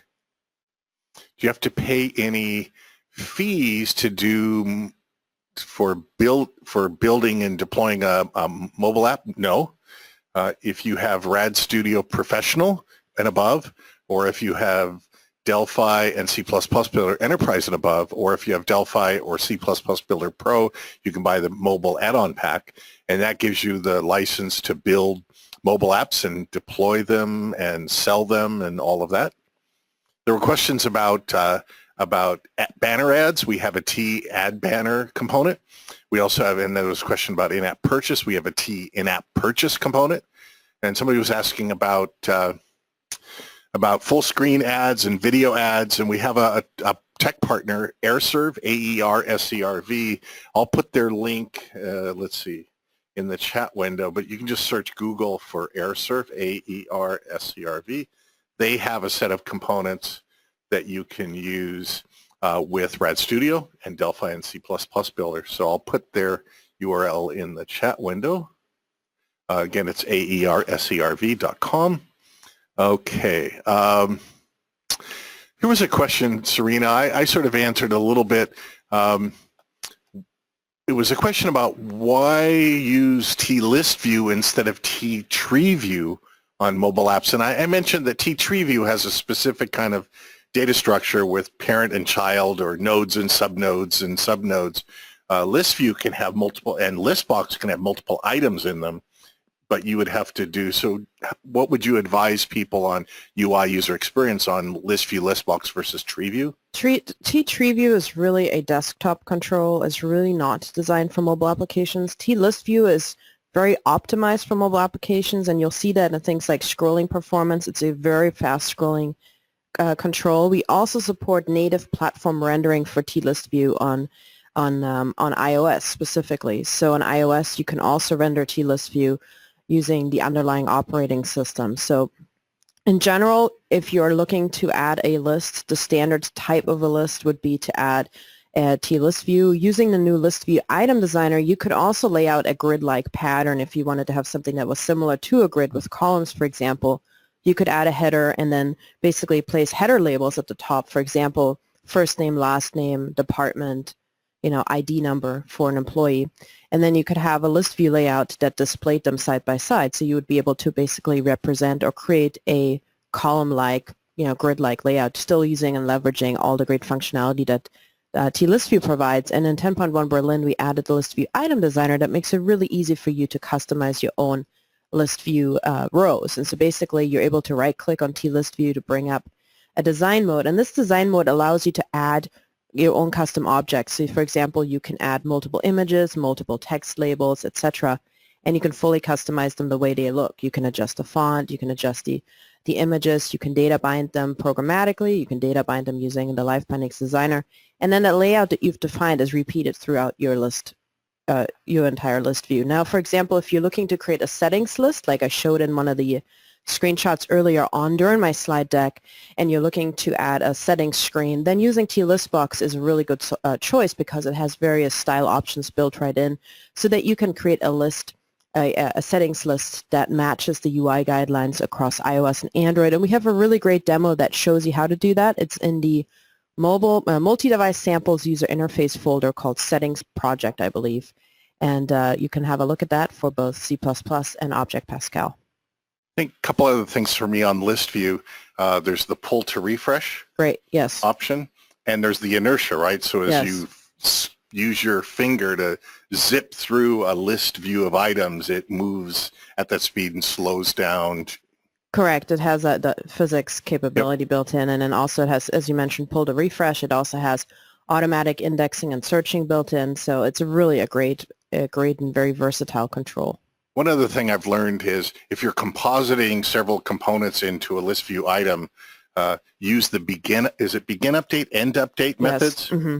So you do begin update, composite other components into a list view item, and then call end update, and that way it'll just appear when all of those will appear versus being composited along the way. Correct. And we actually just added a couple additional list view specific demos also to our SourceForge repository, and I'm planning on blogging about them soon. One of the demos that we added is an example of how to automatically adjust the item height based on the text. So that was a question that came up in the webinar a couple weeks ago, and we have a new demo that you can find in the list view folder under multi-device samples user interface list view. That is a variable item height example. And so basically it adjusts the item height based on the content that is displayed. So if you have more text, the item height, each row height is taller, and if you have less text, it's shorter. So this was something that customers were asking about in the previous webinar. So we created a great demo that shows you how to do that. And I'll make sure to blog about this in the coming days as well. But you can have a look if you go to SourceForge and search for Rat Studio demo code, and then browse to Object Pascal, multi-device samples, user interface list view. You'll find the demo in that folder.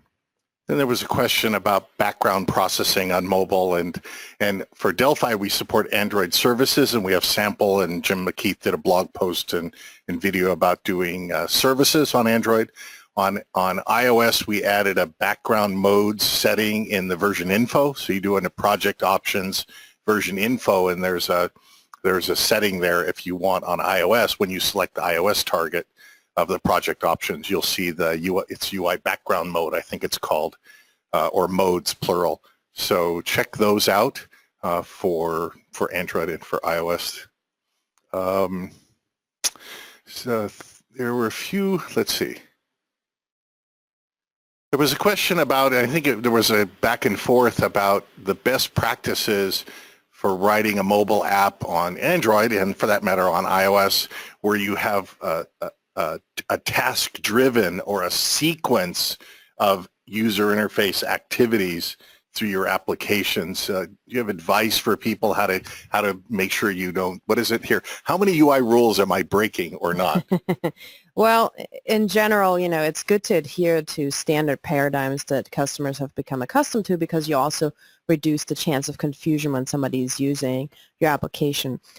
Generally speaking, a good idea would be to use a tab control and a toolbar. So for example, with the tab control, you have various tab position properties. So if you select T-tab control, drop it onto your form, align it to the client, for example, you can go ahead and select the tab position property, and you can select none. None allows you to work with each of the tab pages, and you can show and hide a tab programmatically. So for example, you could place a top-aligned toolbar with a next button and a back button, and when you click next, it sets tab control tab item 2 to active, for example, and on the back button it sets tab item 1 to active. So you're able to activate the views, or the tabs, so to speak, that are part of T-tab control programmatically, and that would be a really good way to allow the user to navigate. As part of that, we also have pre-built actions that are part of the action list control for the tab itself. For example, a slide transition. So you're able to click next, and then you're able to animate as you're moving from tab 1 to tab 2. So that really would be a good way to handle that. We also have scrolling tab support, and I think we have an existing blog post on that. I'll have to have a look, and I think we also have a demo on it. But generally speaking, I would recommend using a toolbar with speed buttons, just like I showed in one of my examples, and I believe the slide deck will be made available later on as well if you'd like to use that as a kind of a reference guide. And then just linking to, programmatically setting and activating each of the tabs. And then you can use a slide transition so you're able to allow the user to navigate. So for example, if you had a patient sign-up form, for example, and on the first screen you ask for their first name and last name and address. On the second screen you ask for, I don't know, symptoms or something like that. On the third screen you ask for employer information. On the fourth screen you ask for insurance card information. You could easily have 4 tabs and allow the user to navigate between them. We have an existing demo. It's called Keyboard Forms. That's also in the multi-device samples user interface folder that you can access, and that one shows you how to navigate between different screens, also using tabs, and has input controls and shows you how to do an input form. So depending on the type of application you're building, this could also be a good example to have a look at. And then you can use the vertical scroll box if you want to make space for the keyboard to come up. And we also have another keyboard demo example as well in the multi-device samples user interface folder that shows you how to automatically shift the form up on keyboard focus, and I've actually created a couple different blog posts in the past on that as well. So that's another kind of common paradigm that you're seeing when you're using mobile applications, is that as the user taps into an input field, you want to automatically shift up the form so that the keyboard is not covering the input field. What about using a horizontal scroll box and put aligned buttons on a horizontal scroll box? Would that be acceptable user interface in It really depends on the platform. I would say on iOS, the guidelines are, they're more specific than on Android. I think on iOS, because there is a human review, somebody actually looking at your application, it's a little bit more of a rigid process than it is on Android. That being said, obviously there are a lot of applications nowadays that don't adhere to any specific guideline, so to speak, but you want to make sure that the application is intuitive. I think that's a key thing to keep in mind, and that you're not cluttering up buttons, and that you don't have, I think a really important thing to keep in mind is, especially if you're coming from desktop application development, is that you don't put too many controls on a small form factor.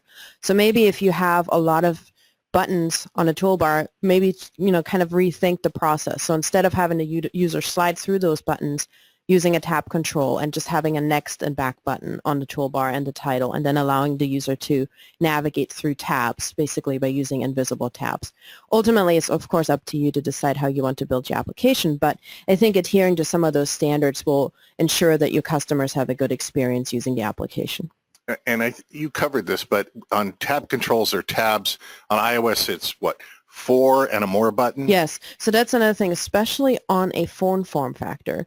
You don't want to have a situation where you have 6 or 7 or 8 little tabs where the text is truncated and the user can't even see what it says. It's really important. You're not supposed to have more than 5 tabs on a phone form factor. So what that means is, if you need to have more additional navigation beyond 5 tabs, make the 5th tab a more tab, and then on that 5th tab you can have additional navigation, for example, via the form of multiple list box items.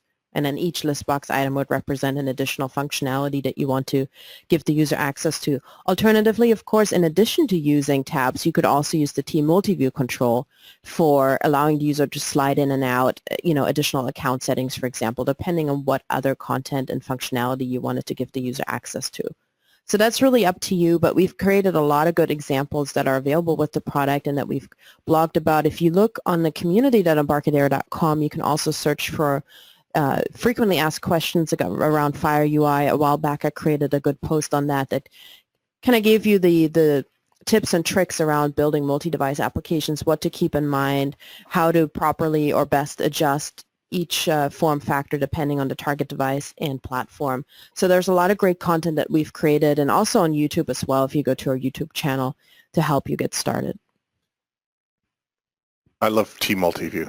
Yes, it's a great control. Yeah. And the really nice thing about T multi-view is it has these automatic presentation types built in. So what that means is on a phone form factor in both portrait and landscape mode, given that it's a small form factor, even though phones are getting bigger and bigger, it's still relatively speaking a small form factor. It will automatically slide in as a drawer, and we have different types of settings. You can set it as an overlapping drawer or a pushing drawer, where it basically pushes the content over on the form. You can also set the slide speed, etc. And then On a tablet, in portrait mode, it's a slide and drawer, and in landscape mode, it's a docked panel or split view, something a similar layout as you're probably familiar with if you're using, for example, the email client on a tablet, where you would have the inbox displayed on the left and then the contents of the email on the right. And all of those properties are customizable. You can override the default behaviors. It's all up to you to decide what you'd like to do with it, but by default it has kind of the key UI paradigms and standards built into the control to make it really easy for you to have an intuitive user experience across your different multi-device applications just by using the T-Multiview control as is. Let's see. There was a question about guidance for distributing apps outside of the app stores. I asked because of revenue sharing on each platform. I have links to how you can do some of those things. In the case of iOS, you got to go through the iOS store, or inside your firewall have an enterprise store up to 100 devices, and I have the link to that information as well in the blog. On Android, you can put it in the Play Store, but you can also just sell APKs and put them on your own server sites and so on. You can sideload them. So, but on iOS, other than ad hoc deploy, there's no other way that I know of. Apple really locks that down. That's correct. Besides the it's either the ad hoc deployment, which is really designed for deploying within your enterprise, or the App Store deployment. On Android, as David mentioned, you can either submit it to the App Store, whether that's Google Play or the Amazon App Store, and you can also, install it directly onto a device. You need to make sure if you're installing an APK directly onto a device, and this is your first time doing it, you need to make sure that you go into the settings and enable install apps from unknown sources, I believe is the setting, and that will allow you to install an application that is not being downloaded from the App Store. Yep.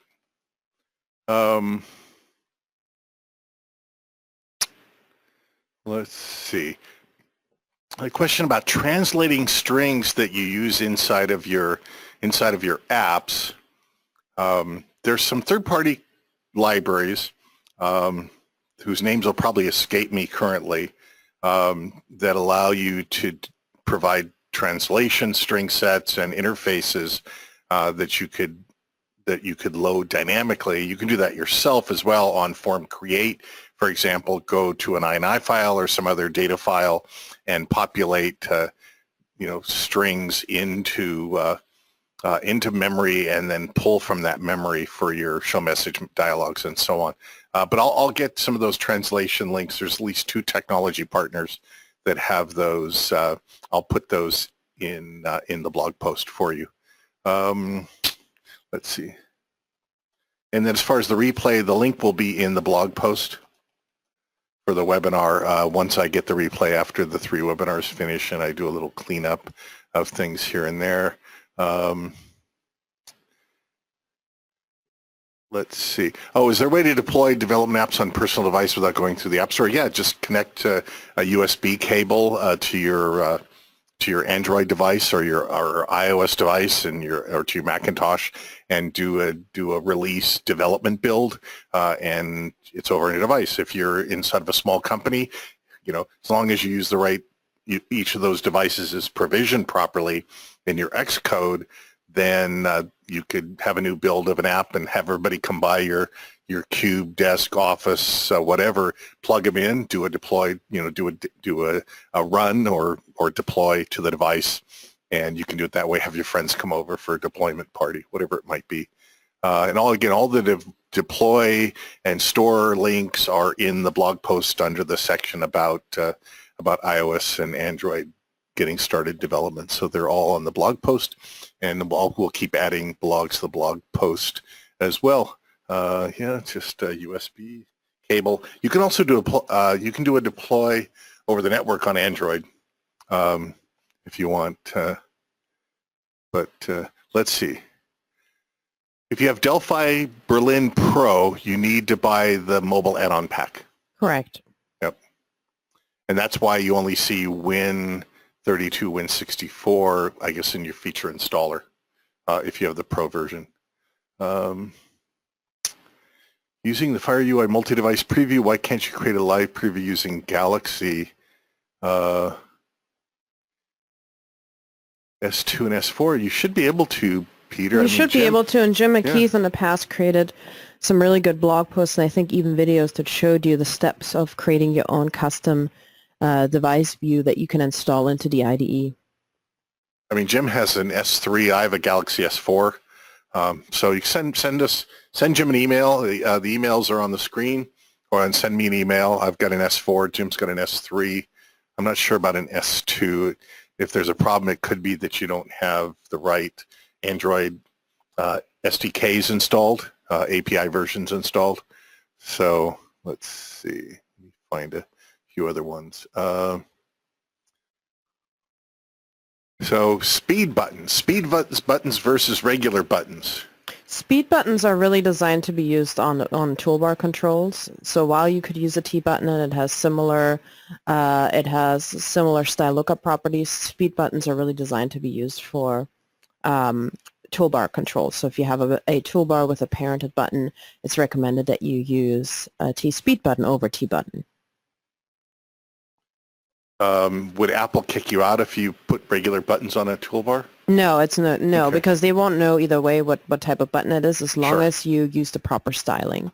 Oh. So, if you have a look at many of our examples, you'll see the types of, style properties that are recommended that you set. And if you have a look at the templates too, if you do file new multi-device application and you select, for example, I think it's called tabbed with navigation. It's a template that uses a toolbar, tabs, animated slide transitions, etc. So those are some very good basic examples to help you get started. Let's see. Okay. Yeah, just a reminder here that begin update, end update to increase the speed of rendering. But he's suggesting it's important that you should put those in a try finally block as well. Okay. Portrait and landscape mode. We support that in the designer. There's a little button to toggle back and forth. Then for actual deployment and runtime, under project options, application appearance. Yes, so there are a couple things. If you want to lock your orientation, so for example, you want a user to only be able to run an application in landscape mode, for example, many games today only run in landscape mode. You can go to project options appearance and you can lock the orientation to a specific orientation. So for example, landscape, I think there's upside down landscape, portrait, upside down portrait. You can, so basically if you wanted to have just landscape supported, you would select landscape and upside down landscape. And if you want to select all four and you want the user to be able to use your application in both portrait and landscape mode, you can select all four of them. Generally speaking, if you wanted to have a really different user interface across landscape compared to portrait mode, we have a forms demo example that's also in the multi-device samples user interface folder that shows you how to programmatically load the landscape form or portrait form. So you just have two units, a landscape one and a portrait one, and then you can detect the orientation that the user is running, whether the user is rotating it in landscape or portrait mode, and then you can load the appropriate form. Would you use the on-resize event? Yes, for the form? on-resize event, correct. Okay. And we have a forms demo that's shipping with the product that shows you how to do that. Form. Okay, I'll put some of these, and I'll have Sarina look over those. I'll put some of these specific UI samples that are some of the most important ones. You can go look at all of them, but I'll at least give you the folder name to go and explore those. But they're in the samples. User interface is yeah. a really good one to look at, and the one I just mentioned is called Forms. It's the Forms demo.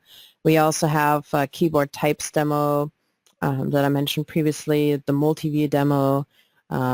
We have a variety of list view demos. The search at a settings project demo is also part of that folder. So in general, if you haven't explored the multi-device samples folder yet, there are many great examples that are, that show you how to not just design user interface, but also leverage things like beacon support, using the new T address book, using the T map view control, working with advertising components, working with location demos, location access, etc. So the multi-device samples folder, both for C++ and Object Pascal, are a really great way to get started. And you can find that usually it's under Studio 18.0 sampled, and then you select either C++ or Object Pascal, and then you navigate to the multi-device samples folder, and you'll find many different subcategories with great content. Okay.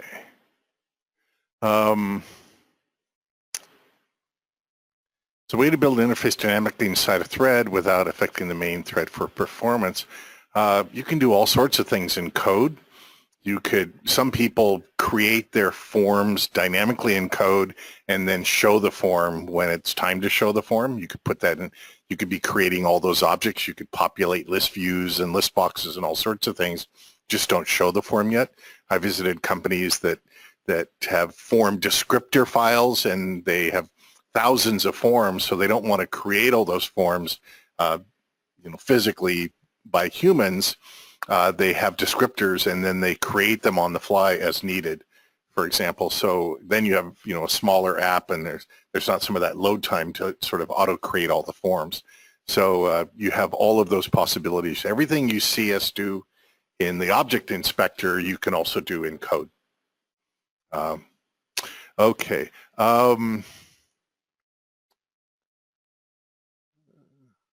Okay. I think there's the question about minimal Android and iOS version required with 10 Berlin. We have all the links to the platform requirements, both for the ID itself and for each of the application targets in the doc wiki. And the system requirements, correct. Yeah, and so there's system requirements for the ID, and then there's system requirements per platform where we specify, and then there's also, and I have a link to those in the webinar blog, there's an important one you want to always bookmark and keep track of it. It's the platform status page. It's at a higher level in the doc wiki.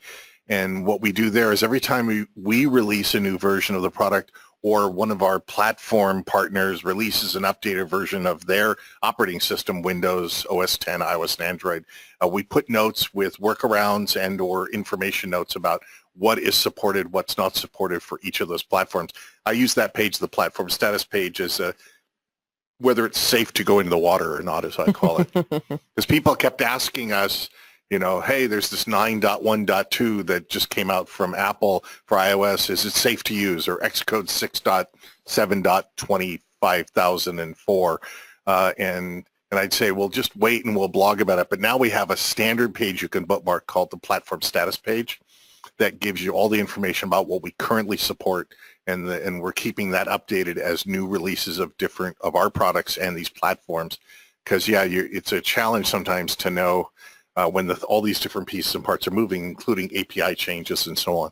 So we're keeping that page updated as fast as humanly possible. So check those out. The links are in the blog post. Will a toolbar scroll if there are too many buttons on it? No, it will not automatically scroll. So I would recommend not putting too many buttons on the toolbar. You could parent a vertical scroll box, but or horizontal scroll box, but I wouldn't recommend it. I would recommend placing the required number of buttons, or you could, for example, if you wanted the user to have more options, you could use the T multi-view control. The multi-view can also be displayed as a popover. So, for example, you could select a popover or drop-down menu that you could use off the toolbar using a T multi-view control if you wanted to have that type of functionality. Otherwise, I would recommend just placing a couple buttons. And it's usually a good idea that you can mix and match text buttons with iconography-based buttons, but a lot of times, depending on the functionality, it's good to stick with one style or another. Of course, in some cases, that's not possible, but generally speaking, that's a good idea. If you have a lot of buttons, I think it's a good idea to kind of maybe rethink the workflow of your UI and see if any of those buttons could be, for example, on a bottom-aligned toolbar for additional information rather than having them all at the top. Or if you're looking to do transitions and allowing the user to navigate between screens, as I mentioned earlier, it'd be good to work with tabs, and we have several demos and also blog posts that show you how to do that. Is it okay to create controls dynamically on mobile devices? Do the Apple people get upset if controls all of a sudden pop up in the middle of them checking your app out? Well, Like if a button appears, I mean, you can make a button visible, invisible sure. based on. I think visibility is not an issue because a lot of times, that's kind of standard, a standard process, right? Maybe you are allowing the user to go into edit mode. Let's say you have a notes application, and this notes application allows the user to create a new note and save it to a database, and then the user is able to go into an edit mode. Right? Maybe when the user goes into an edit mode, you now set the visibility of a cancel button to true that previously wasn't visible. So those types of, that's kind of a standard UI. I don't think that would be an issue at all. That's something that I would expect more to be part of the overall app functionality than anything. Yep. The T-Web browser component. I know, for example, you can put a URL in, but you can also load up HTML into the T-Web browser, right? Is there Correct. other things you can do as it relates to interaction with your code? Well, we have some good examples of loading HTML files directly using the T-Web browser in addition to navigating to a URL. If you have any specific questions on any type of other ways that you're thinking of using it, feel free to send me an email and explain what type of interaction or UI you're thinking about, and I'm more than happy to have a look and give you some feedback on that. And I know my email address at one point was shown on the screen here, but it's just It should be still there. I can't tell what it's there. Okay, there it is. Great. You should still see it. So Yeah. sarina.dupont@embarcadero.com, and you can feel free to send me an email if you have some questions with some examples, and I'm more than happy to provide feedback on that to you. I think that's, this one is hard for us to answer. It's really an Apple answer. But maybe, Sarina, maybe there's a page you can go to. Is there an average delay or wait time for iOS apps to be approved? Do they give you feedback? No, that's a tough one. But usually what happens is it can take, I would say on average, about 2 weeks. When you first upload the app through Application Loader, if there's no problem, then it will just go into a process. You can add your images, you can add your app icons. You can do that prior to uploading the application as well. Then you can submit it, and then it will say your app's been submitted, and then as Apple starts looking at your application, you'll get another automatic notification that says your app is waiting for review, then another one, your app is in review, and then your app is ready to be, I think, released, which is if you set it to manual release, once Apple approves it, you can go in and actually enable the app to appear in the App Store. If there are problems, Apple will contact you. You will receive a notification via email. You'll log into your developer account. There is something called the Resolution Center. That's all just part of the standard Apple process for submitting applications, and then Apple will communicate with you on that process with any questions or feedback they may have. Yeah, and Marco covered some of that in his part.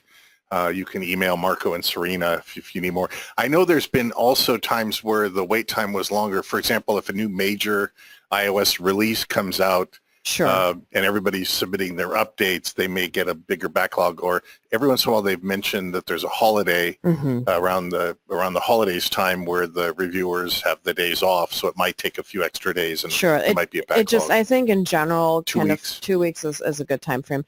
Android, on the other hand, is pretty quick. I mean, it can be like, a couple hours or so for it to go live because it doesn't go through the same type of a process that the apps do on the Apple App Store.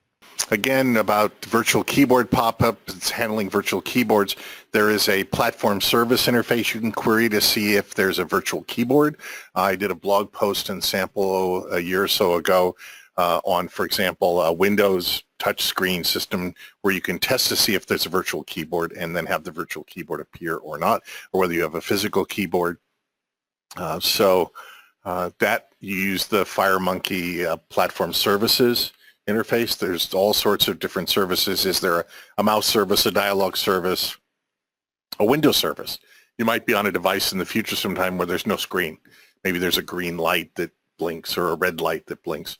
So FireMonkey uses all of that in its own startup code to see what services are available that it can take advantage of.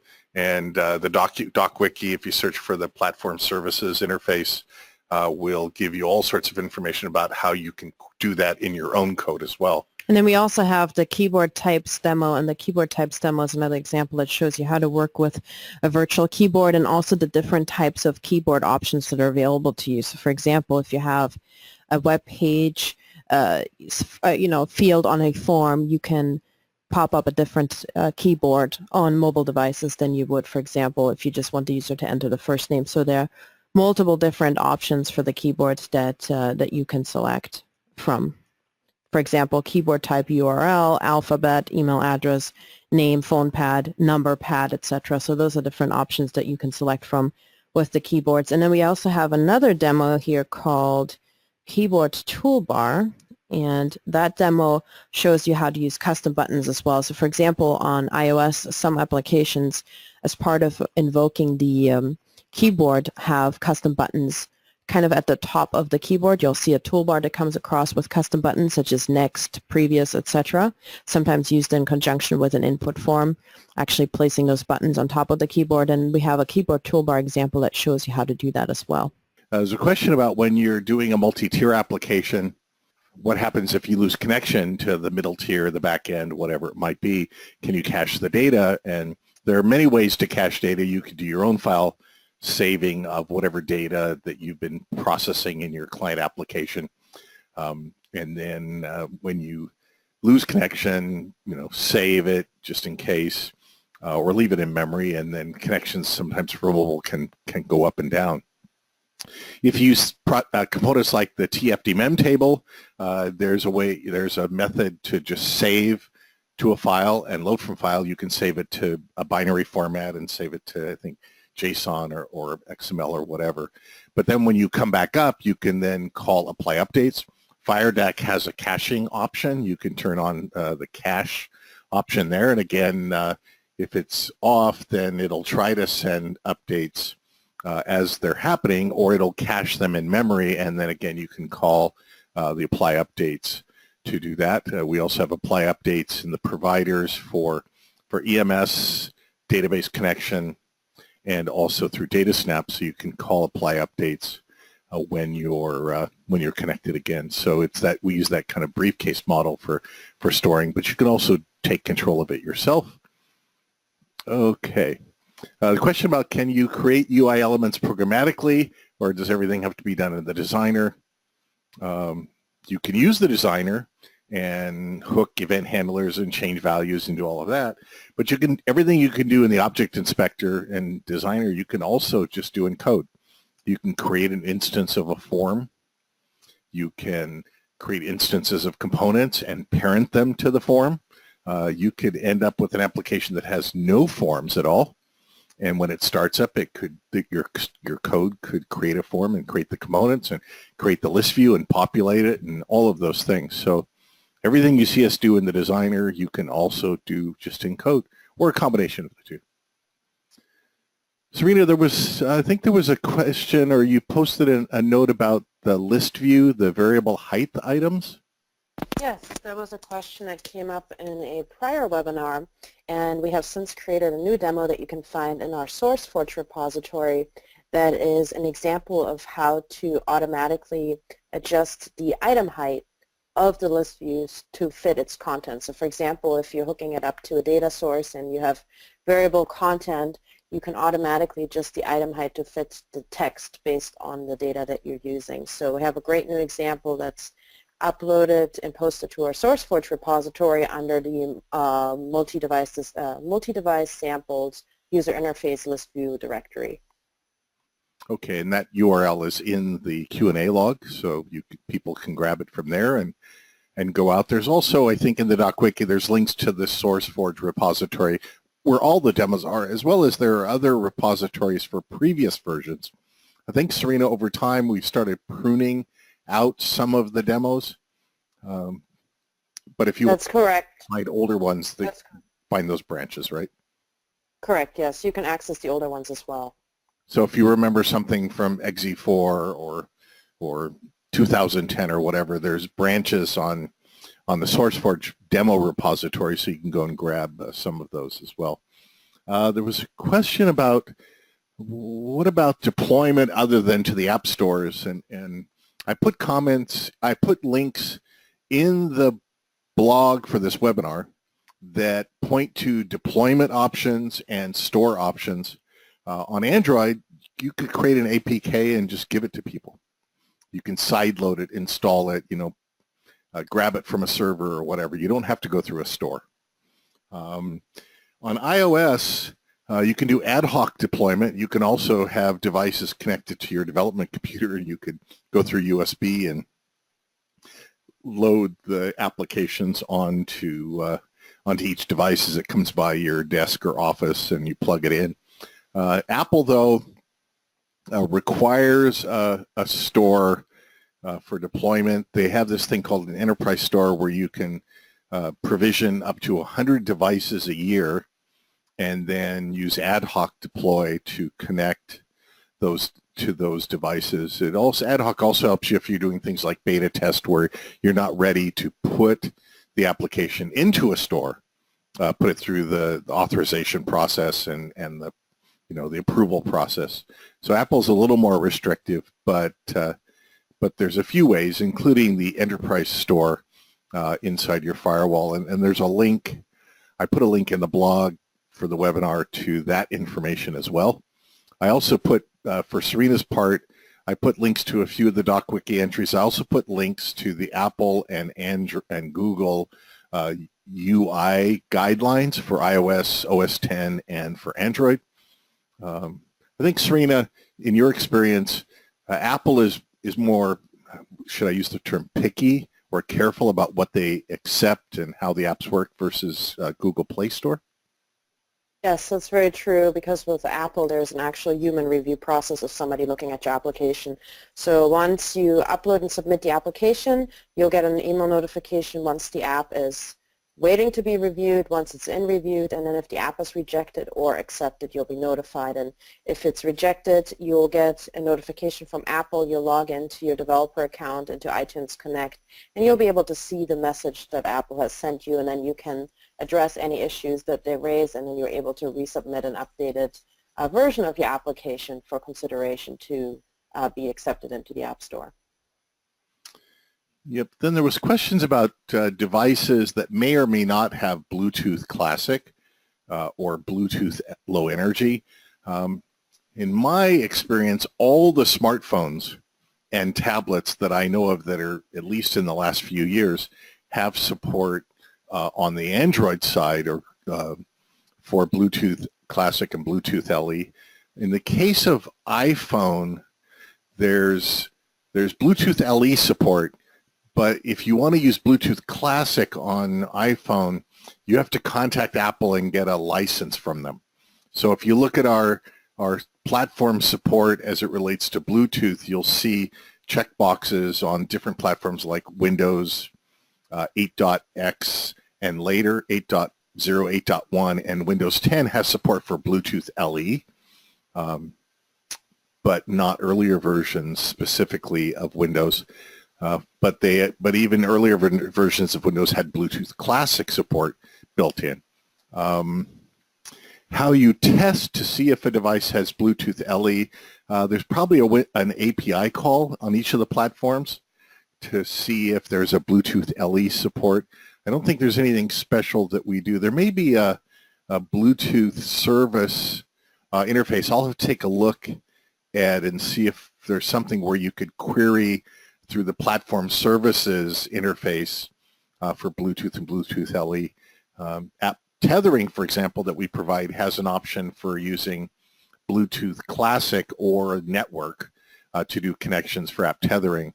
So we probably do some testing somewhere. I'll see if there's some API hook for testing what is there.